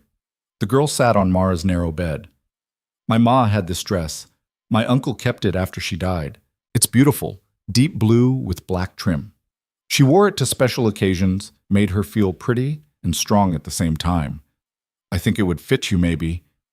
Do you want to see it?" Mara wanted to say no, wanted to stick with her safe, invisible gray dress and not make a production out of tomorrow. But something in Elsie's eyes, hope mixed with determination, made her reconsider. "All right, show me." The dress was beautiful, no question. Rich blue fabric with black velvet trim at the collar and cuffs, fitted at the waist and flowing from there. More stylish than anything Mara had ever owned, more elegant than she had any right to wear. "I can't," she said immediately. "This was your mother's, and she'd want someone to wear it instead of it just hanging in a closet turning to dust." Elsie held it up against Mara, assessing. "It'll need taking in a bit. You're thinner than Ma was, but I can do that. I'm good with a needle." "Elsie, this is too much. I'm just going to a town meeting, not a ball." "You're going to show them they were wrong about you. That deserves a good dress." The girl's voice turned fierce. "Please, Miss Bell, let me help. Let me do something that matters." So Mara let the girl work through the evening, taking in seams and adjusting the hem while Mara sat awkwardly still, feeling like a fraud playing dress-up in borrowed finery. But when Elsie finally stepped back and held up a mirror, Mara barely recognized the woman looking back at her. The blue brought out color in her face, made her eyes look brighter instead of just tired. The fitted waist gave her thin frame some shape, some presence. She didn't look pretty, that was too much to hope for, but she looked dignified, like someone worth listening to. "You look beautiful," Elsie said softly. "I look acceptable. You look like you could walk into that town and make them all feel small for what they said about you. That's better than beautiful." Saturday dawned cold and brilliant, the sky so blue it hurt to look at. Mara dressed carefully in the altered blue dress, her hands shaking slightly as she fastened the buttons. She'd faced angry mobs, violent men, desperate poverty. But somehow this felt harder, more exposing. Caleb was waiting by the wagon when she emerged, and his double take was almost comical. "Miss Bell, you look—" He caught himself. "The dress suits you." It was Elsie's mother's. She insisted. Sarah would have liked that. Liked you, I think. He helped her into the wagon with more care than usual, mindful of the dress. "Ready for this?" "No, but I'm doing it anyway." The ride to town took 2 hours, and Mara spent most of it fighting nausea. Elsie chattered away, pointing out landmarks and telling stories, but Mara could barely focus. Her mind kept jumping ahead, imagining the looks, the whispers, the confrontations. She almost asked Caleb to turn back 3 times, almost claimed illness or changed her mind or made some excuse. But each time, she thought about what she'd told Elsie after the storm, about holding your head up and not giving them the satisfaction of seeing you break. "Practice what you preach," she told herself grimly. Coldwater Junction was busier than Mara had ever seen it. Wagons and horses crowded the main street, people moving between buildings, children running in packs. The quarterly meeting was clearly a bigger deal than she'd realized. Not just local ranchers, but people from outlying homesteads, neighboring towns, anywhere within a day's travel, which meant more witnesses to her humiliation. Wonderful. They left the wagon at the livery and walked toward the meeting hall, a large building that apparently served as church, school, and community center, depending on the day. People turned to look as they passed, and Mara felt the weight of their stares like physical pressure. There was Mrs. Hutchins near the mercantile, her face darkening when she spotted Mara. The blonde woman from that first day, hanging on her husband's arm and whispering behind her hand. Men in good coats and polished boots, their expressions ranging from curious to hostile. And then, surprisingly, some neutral faces. A few nods that weren't exactly friendly but weren't overtly hostile either. A woman with a baby on her hip who met Mara's eyes briefly and didn't look away in disgust. Small mercies. The meeting itself was boring, full of talk about cattle prices and grazing rights and water management. Mara sat in the back with Elsie, trying to be invisible while also refusing to slouch or hide. It was an uncomfortable balance. But she noticed things. The way people kept glancing at her, then quickly away. The whispered conversations that stopped when she got too close. The way Hutchins, the silver-bearded man from the mercantile, apparently a prominent rancher, kept shooting hostile looks at Caleb throughout the meeting. After an hour of tedious discussion, they broke for the community gathering. Tables were set up outside despite the cold, laden with food brought by various families. It was meant to be a social occasion, a chance for scattered communities to reconnect. For Mara, it felt like walking into an ambush. She stayed close to the wagon at first, helping Elsie with her coat and buying time. But the girl was already being pulled away by a couple of other children, wary but willing to play, at least for now. That left Mara alone in a crowd of people who mostly wanted her gone. "Miss Bell?" Mara turned to find a woman about her age, plain-faced but kindly, holding a pie. "Yes?" "I'm Sarah Collins, Garrett's wife, the man you helped during the storm." She shifted the pie awkwardly. "I wanted to thank you for saving his life. The doctor said if he'd been out there much longer." "I just did what needed doing." "Maybe, but you didn't have to. You could have let the men handle it, stayed out of the way. But you didn't." Sarah thrust the pie forward. "This is for you. Apple made from our trees. It's not much, but it's lovely. Thank you." The woman nodded, smiled uncertainly, and hurried away as if worried she'd be seen talking too long with the notorious Mara Bell. But it was something, a crack in the wall of hostility. Other people approached throughout the afternoon, some out of genuine gratitude for what she'd done during the storm, others just curious about the woman who'd caused such scandal. Mara answered questions politely, deflected personal inquiries, and tried not to show how exhausting it all was. Then Mrs. Hutchins appeared, flanked by two other women like generals with their army. "I see you decided to show your face after all," she said, her voice carrying. Several nearby conversations stopped. "Got tired of hiding at the Ward Ranch?" "I was never hiding, just working." "Is that what they're calling it now?" One of the other women snickered. Mara felt the familiar anger rising, the urge to lash out, to defend herself. But before she could speak, a man's voice cut through the tension. "Mrs. Hutchins, I'd think twice before insulting the woman who saved 3 of my ranch hands." It was Caleb, appearing at Mara's elbow with impeccable timing.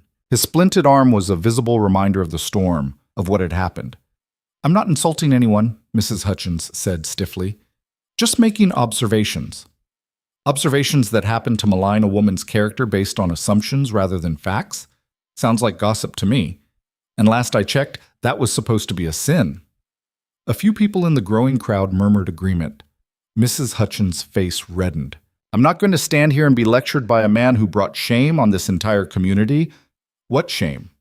The question came from an unexpected source, the plain woman, Sarah Collins, who'd given Mara the pie. Her voice was quiet but firm. "What shame is there in hiring a cook, in giving someone a job? The arrangement is improper."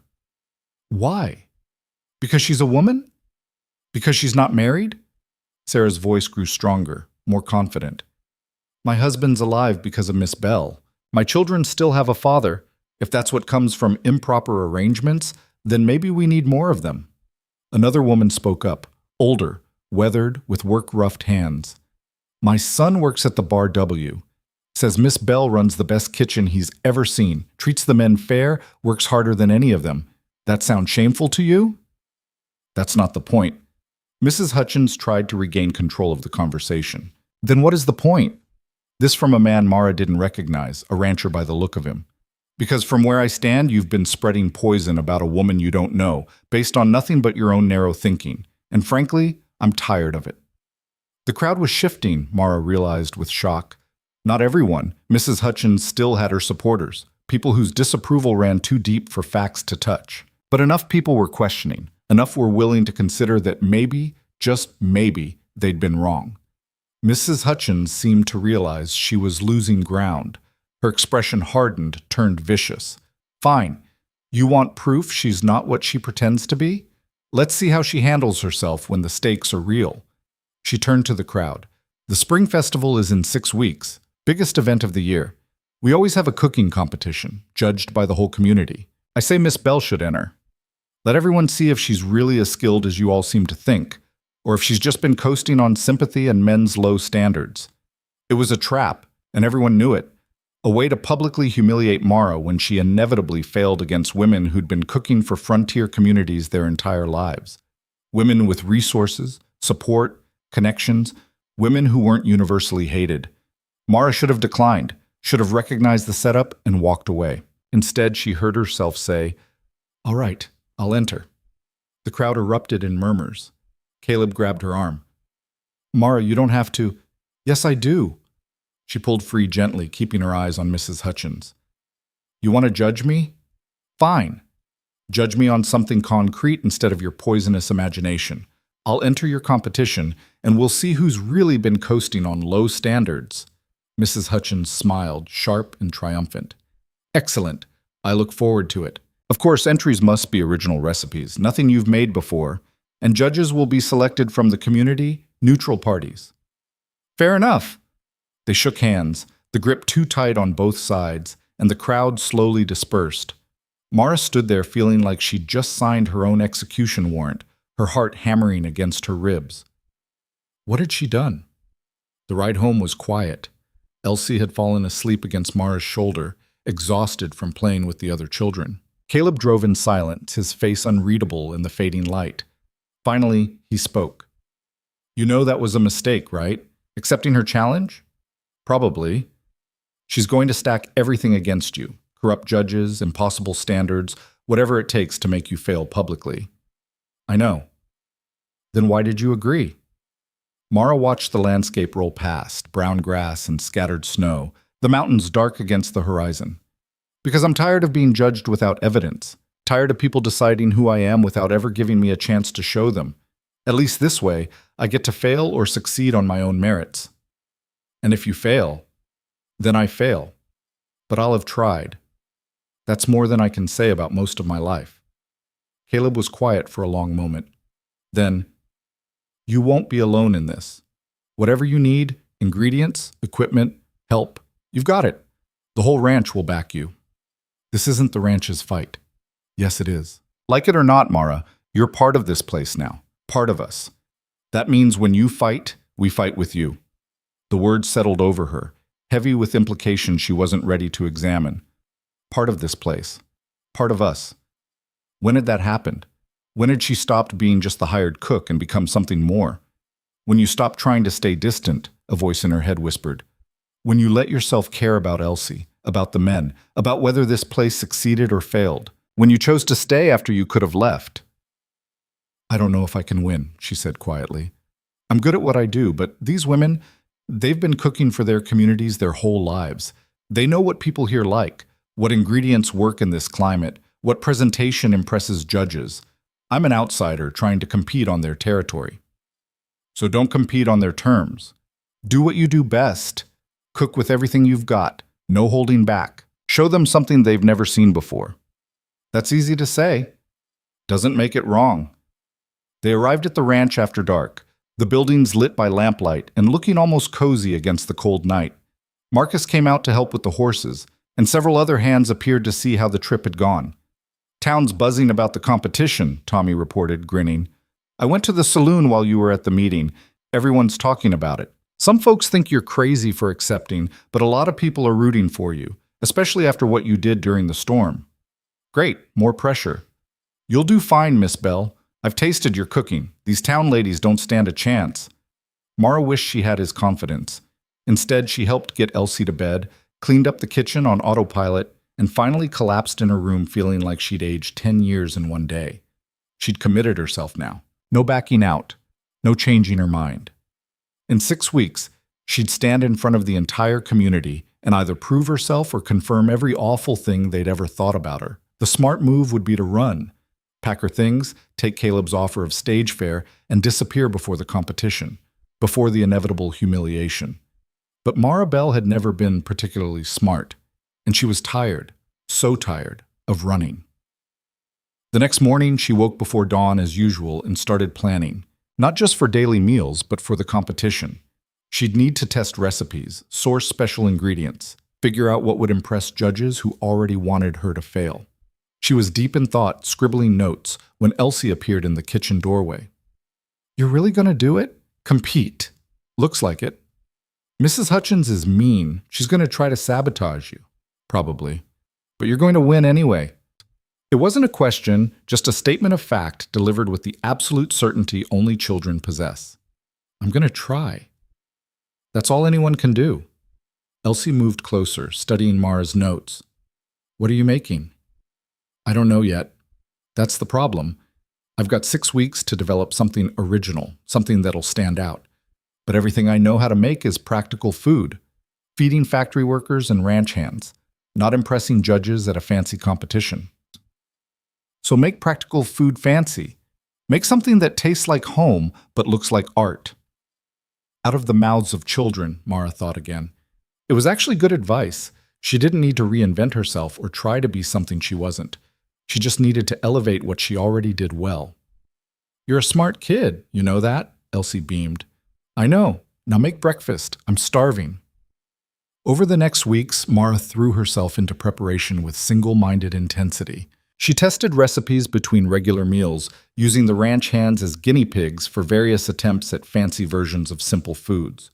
Some experiments were disasters.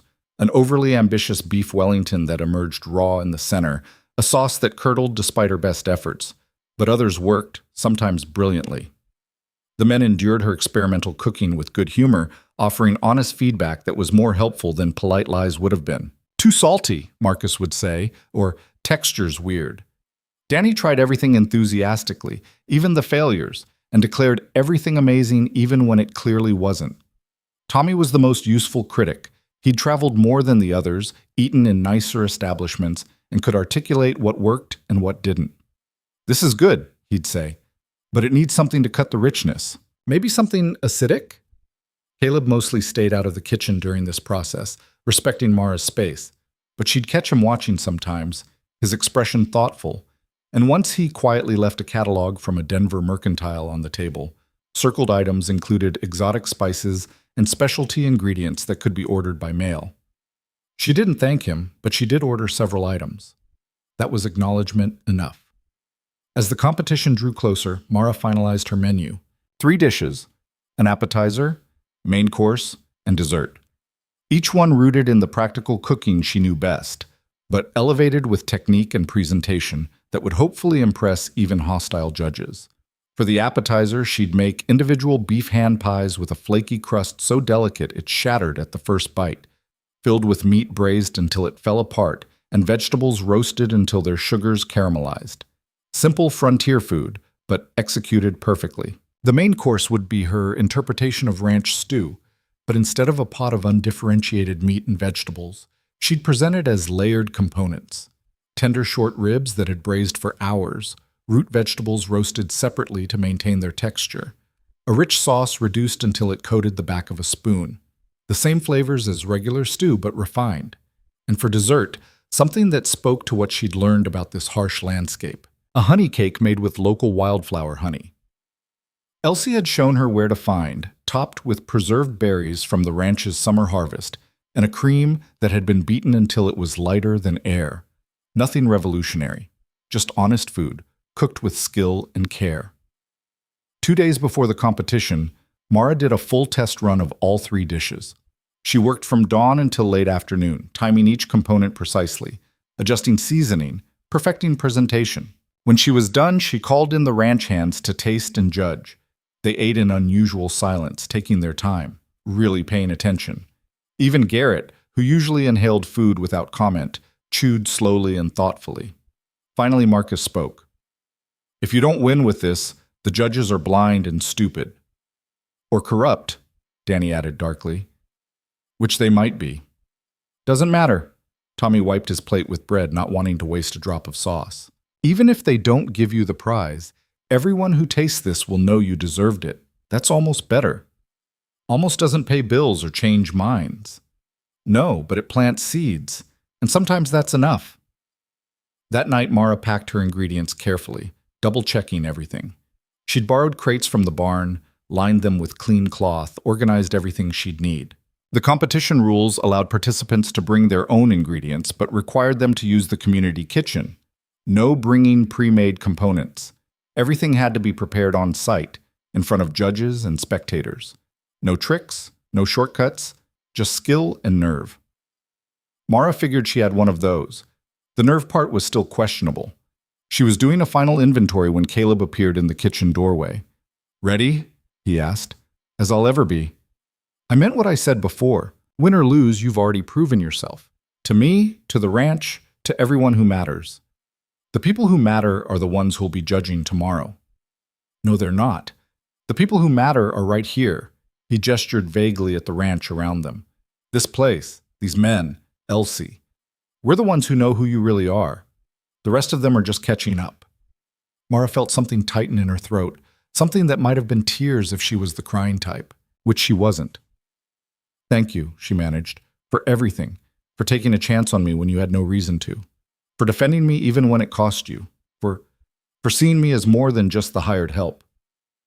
"You were never just the hired help, Mara, not from the first day." He left before she could respond, which was probably for the best. Because Mara didn't know what to say to that, didn't know how to acknowledge the shift that had happened between them without making it into something she wasn't ready to name. So instead, she finished packing her supplies, checked and rechecked her list, and tried to sleep despite the anxiety churning in her gut. Tomorrow, she'd walk into that town one more time.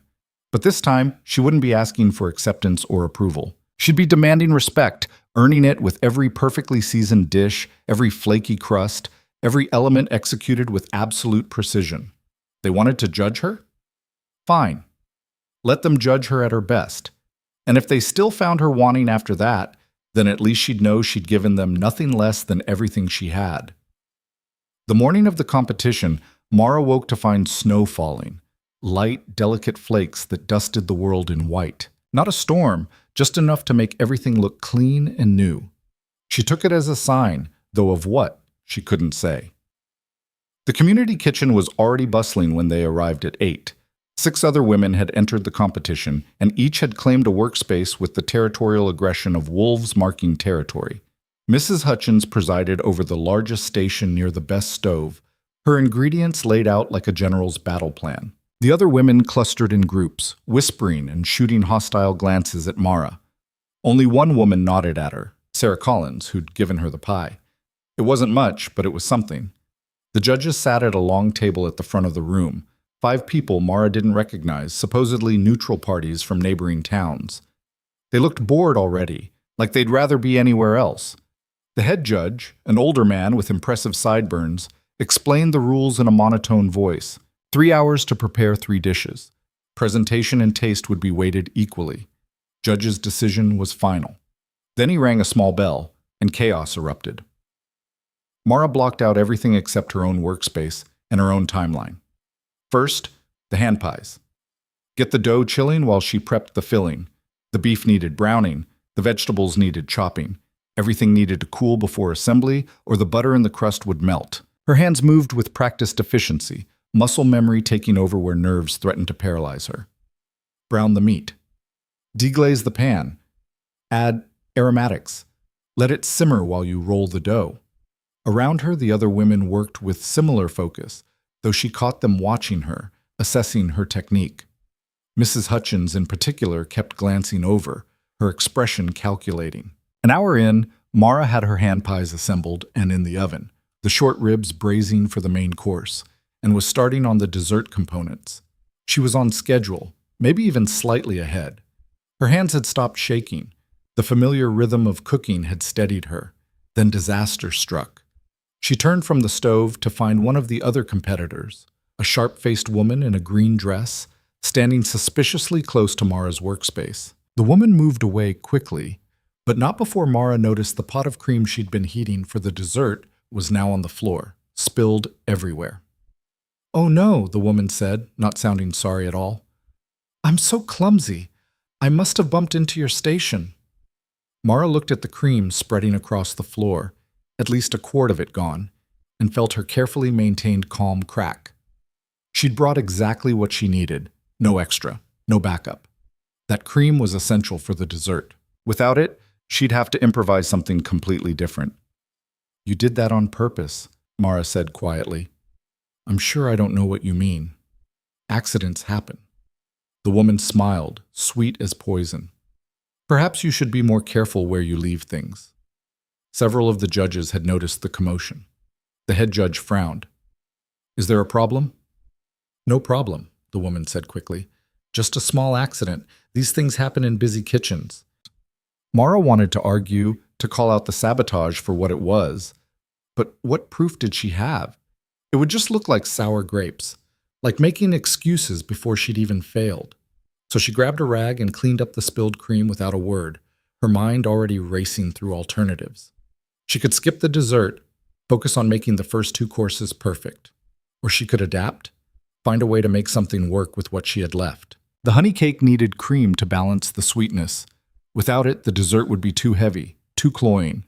Unless she changed the presentation entirely, made it lighter somehow, compensated with technique instead of ingredients.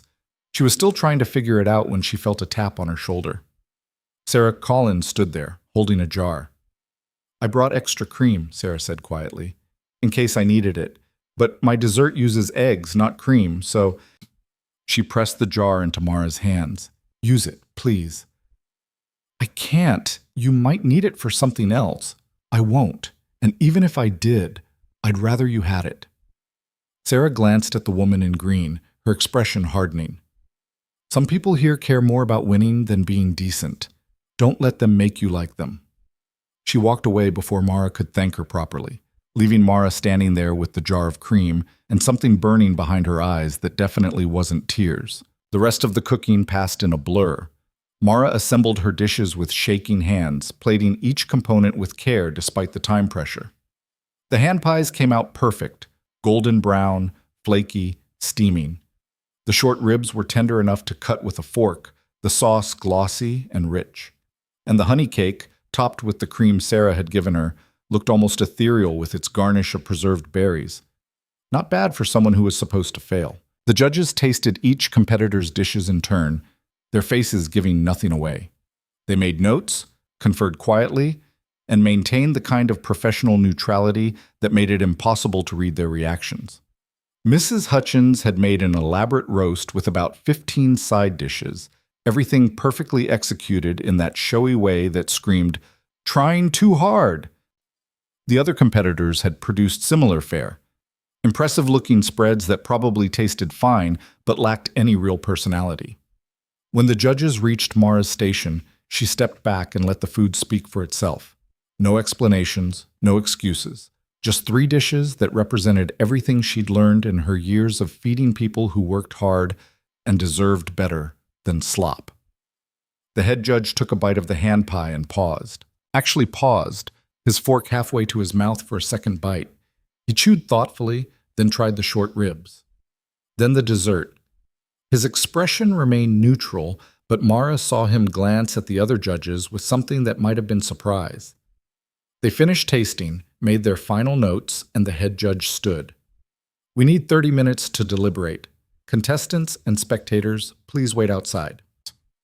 The crowd that had gathered, and it was a crowd, easily 100 people crammed into and around the community hall, filed out into the cold afternoon. Mara found herself surrounded by ranch hands who'd come to support her. Tommy, Marcus, Danny, even Garrett, who claimed he hated social gatherings.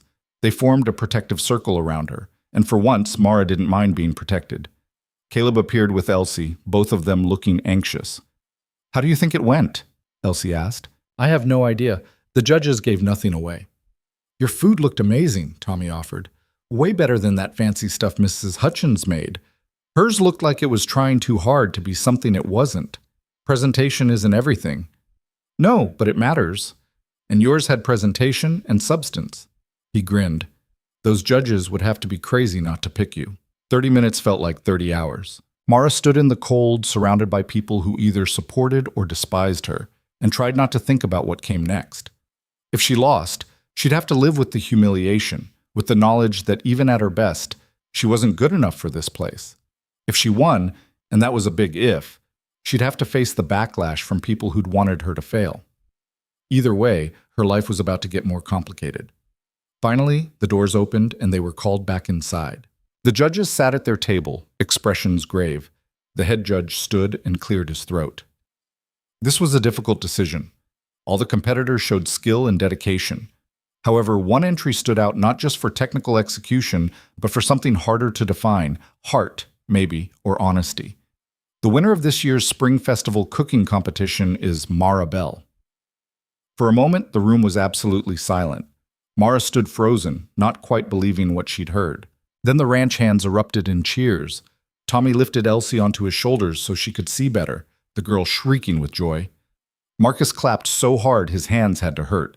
Even stoic Garrett was grinning. But the rest of the crowd's reaction was mixed. Some people clapped politely. Others stood in shocked silence. And more than a few looked angry, like the judges had just overturned the natural order of things. Mrs. Hutchins' face went through several colors before settling on purple. "This is ridiculous. The judging was clearly biased." "The judges were from 3 different towns," the head judge interrupted, his voice sharp. "None of us have any connection to Miss Bell or Coldwater Junction. We judged purely on the quality of the food, and frankly, it wasn't even close. Her dishes had a refinement and clarity that the others lacked." "But she's not even from here. She doesn't belong—" "That's enough, Constance." The speaker was the older woman who defended Mara at the last town gathering, her voice carrying authority. "You lost. Accept it with grace or don't accept it at all. But don't insult the judge's integrity just because you didn't get your way." Mrs. Hutchins opened her mouth, closed it, then turned and marched out of the hall with her supporters trailing behind. It would have been satisfying if it wasn't also terrifying. Mara had just made an enemy more powerful than before. But right now, in this moment, with Elsie hugging her waist and the ranch hands celebrating and even some townspeople offering genuine congratulations, Mara let herself feel it.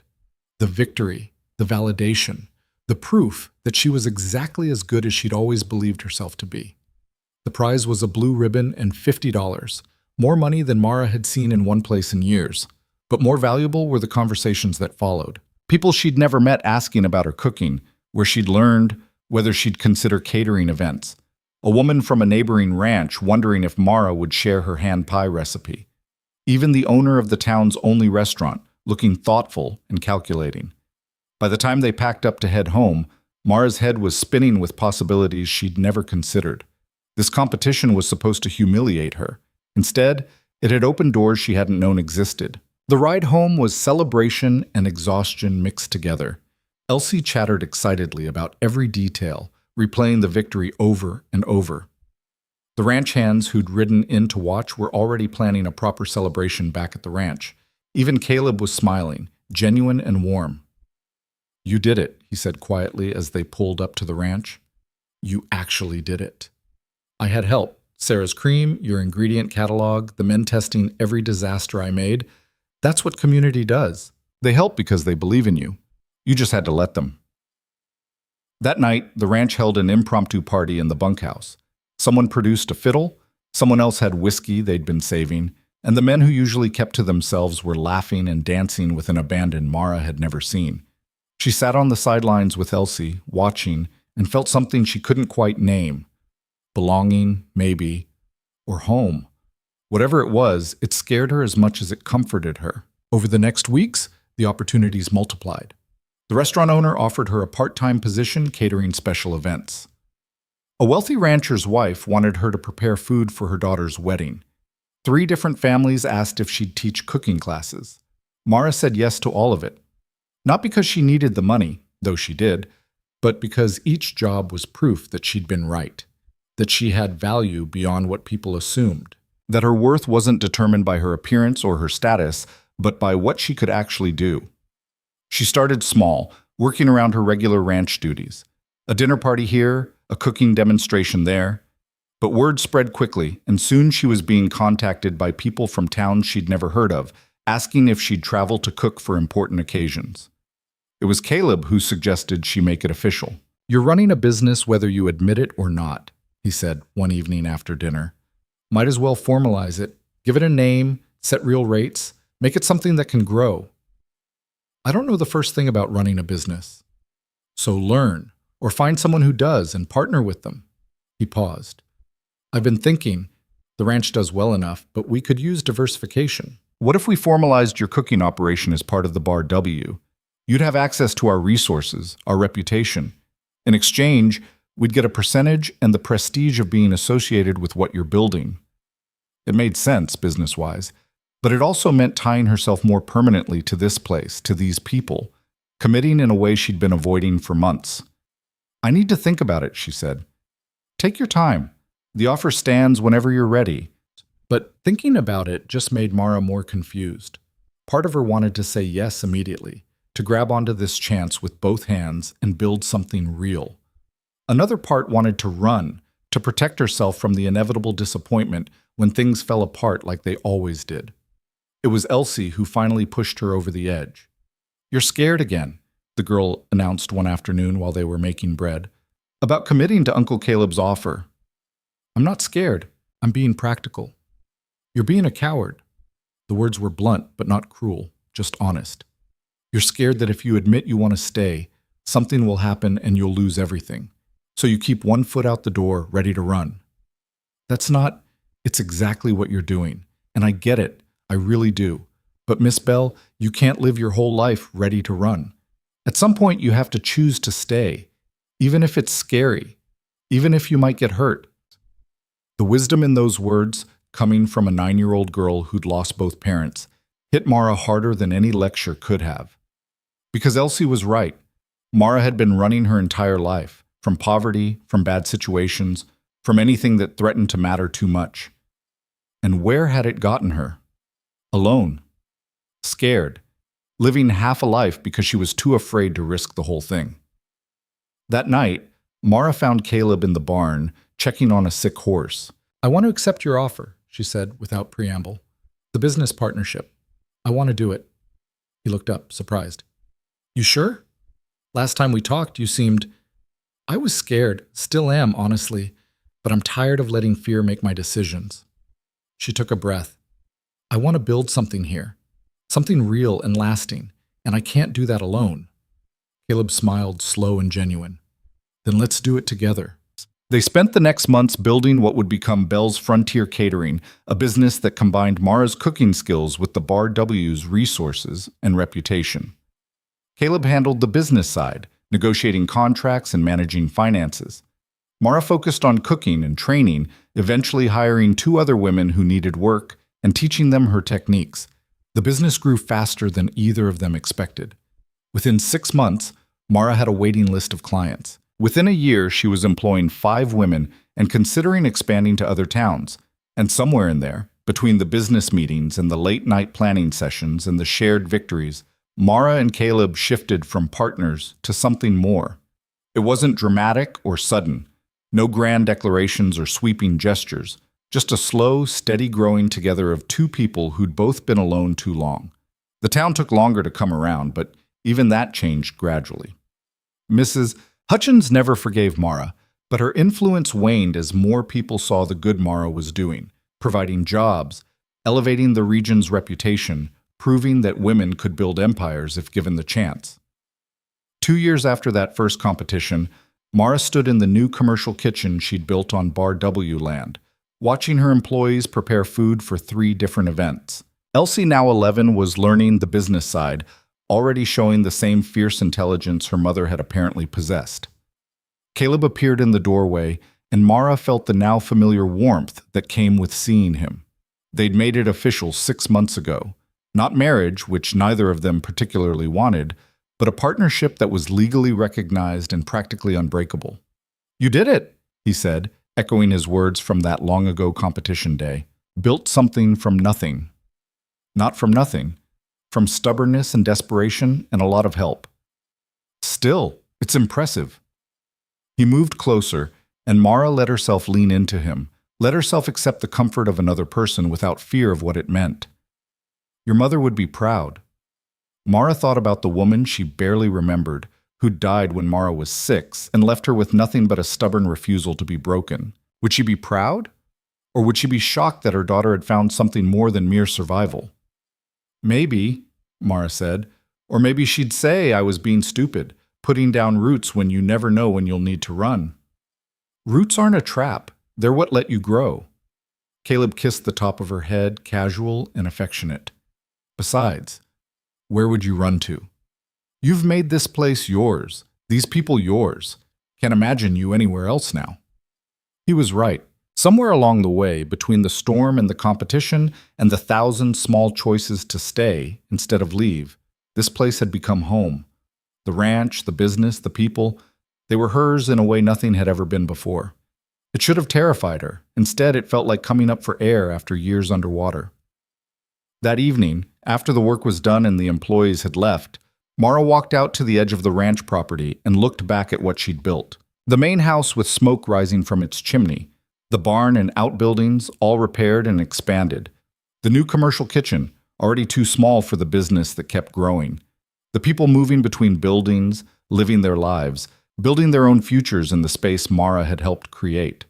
She'd come here 3 years ago with nothing but a battered trunk and a desperate need to survive. She'd been rejected, mocked, tested, and nearly broken. But she'd refused to give up, refused to be less than she was just to make other people comfortable. And now? Now she had a business, a family, a place in the world that was entirely her own making. The girl who'd said no to marriage in front of the whole town would probably be shocked at how things had turned out. Mara had never wanted rescue or redemption. She just wanted the chance to prove she was worth more than people assumed. But in proving that, she'd found something better than rescue. She'd found belonging, purpose. People who saw her, really saw her, and valued what they found. Elsie appeared beside her, having snuck out despite the cold. "What are you doing out here?" Mara asked. "Same as you, thinking." The girl took Mara's hand, easy and natural. "You know what I realized today?" "What?" "You never did get married like Mrs. Hutchins wanted. You built all this without needing a man to rescue you or make you respectable." Elsie grinned. "That probably makes her even madder than losing the competition." Mara laughed, genuine and surprised. Probably. Good. She deserves to be mad. You proved her wrong about everything. Elsie squeezed Mara's hand. I want to be like you when I grow up.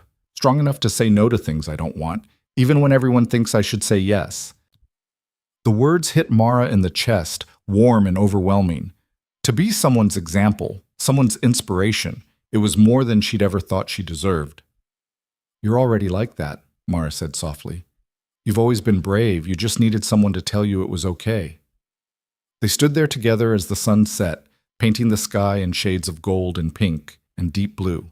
The wind was cold but not cruel, carrying the scent of snow and wood smoke and the kind of possibilities that came with spring despite the winter that still held the land. 3 years ago, Mara Bell had arrived in Coldwater Junction expecting nothing more than a job and a place to sleep. She'd been broken down by life, hardened by disappointment, convinced that survival was the best she could hope for. But she'd been wrong, because survival wasn't the destination. It was just the beginning. The real journey was learning to live, to build, to claim space in a world that hadn't wanted to make room for her. And she'd done it. Not perfectly, not smoothly, but completely. She'd taken every setback, every insult, every attempt to break her and turned it into fuel. Proof that they were wrong about her. Proof that she was exactly as capable and valuable as she'd always known herself to be. The town that had rejected her now competed for her services. The people who'd mocked her now sent their daughters to learn from her. The woman who'd tried to destroy her reputation had been eclipsed by the empire Mara had built with nothing but skill, determination, and the refusal to accept anyone else's limitations. It wasn't the ending Mara had imagined for herself, but it was better than anything she'd dared to hope for. And as she walked back toward the house with Elsie chattering beside her and Caleb waiting on the porch, Mara allowed herself to feel something she'd denied herself for too long.